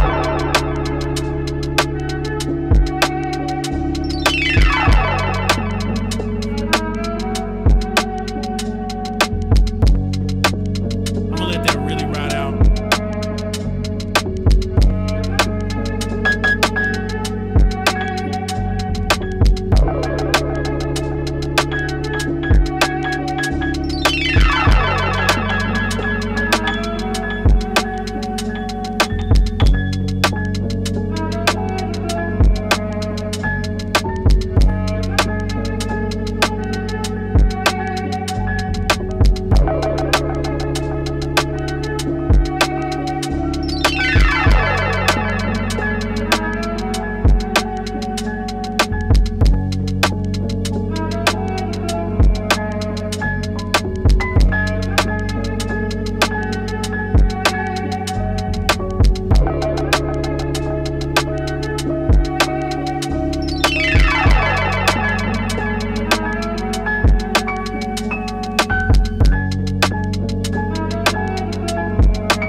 Let's see if I can add this real quick.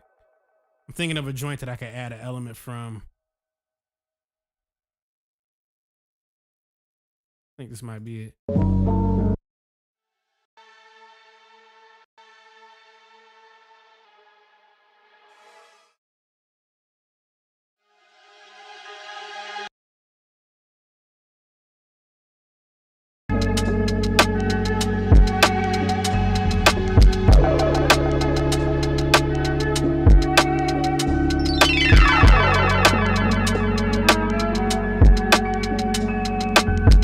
Shorten the decay a little bit, and that's woo!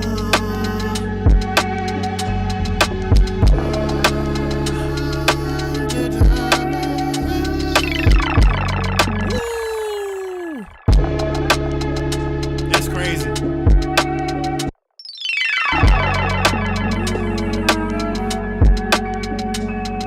Duplicate this twice.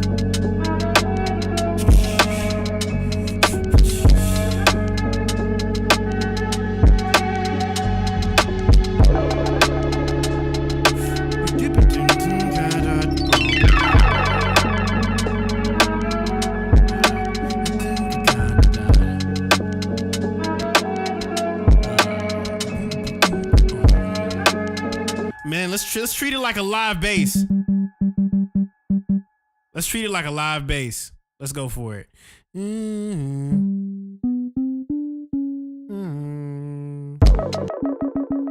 Let's shift this a little bit. Appreciate everybody just vibing out with your boy. I'm just kind of appreciate everybody just watching right now. Y'all could literally be doing anything else, but the fact that y'all watching me make this beat with the sample from the one and only Focus.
That's crazy.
what this kind of sound like? Imagine if like ODB came back for one last hoorah. Last hoorah. Last hoorah.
Next week on Thursday, and I'll make a post about it. I know it's unfortunate that I'm going to be gone, but we'll be back. I'll be back. I won't be gone as long as I was last time. I was literally out of town. And again, I'm going to mention this. If you guys want to know where I'm going to be at this weekend, I'm going to be playing at an NBA All-Star event out in San Fran with the ones and only Blavity. Shout out to the shout out to One Way K. Let me make sure I say his name right, because this was actually one of the Makers Club members that actually hooked me up with this opportunity. Let me give props where props is due. One Key Way. Shout out to One Key Way. He hit me up. He was like, "Hey man," he's working with Blavity, and he was like, "Yo, I would love to have you there." And so shout out to One Key Way from the Makers Club for the one time. I can't wait to meet everybody for the next couple weeks. I got some huge announcements that are going to be hitting on Instagram. For everybody that has listened to the new album, Offbeat, keep streaming the album. I appreciate all the support. If you want to cop a sample pack and join in with the thousands of producers that we currently have a part of the Makers Club, you need to tap in. And I mean, you literally need to tap in with what is happening right now. I love y'all so much. I will see you guys next week, Thursday. And with that being said, hope you have a wonderful night. Good night. Be safe. Tell your buddies. Tell your friends. I love you. Good night.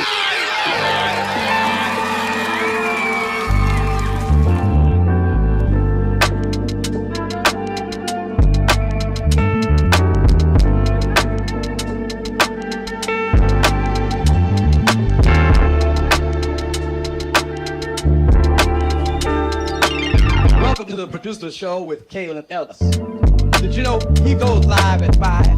He goes live at 5 everywhere. It features a Discord he has too. Where he samples and collaborates live in real time using sounds from his community. They are literally the best in the world. So if you want to join in, cop a sample back now. Don't force the funk.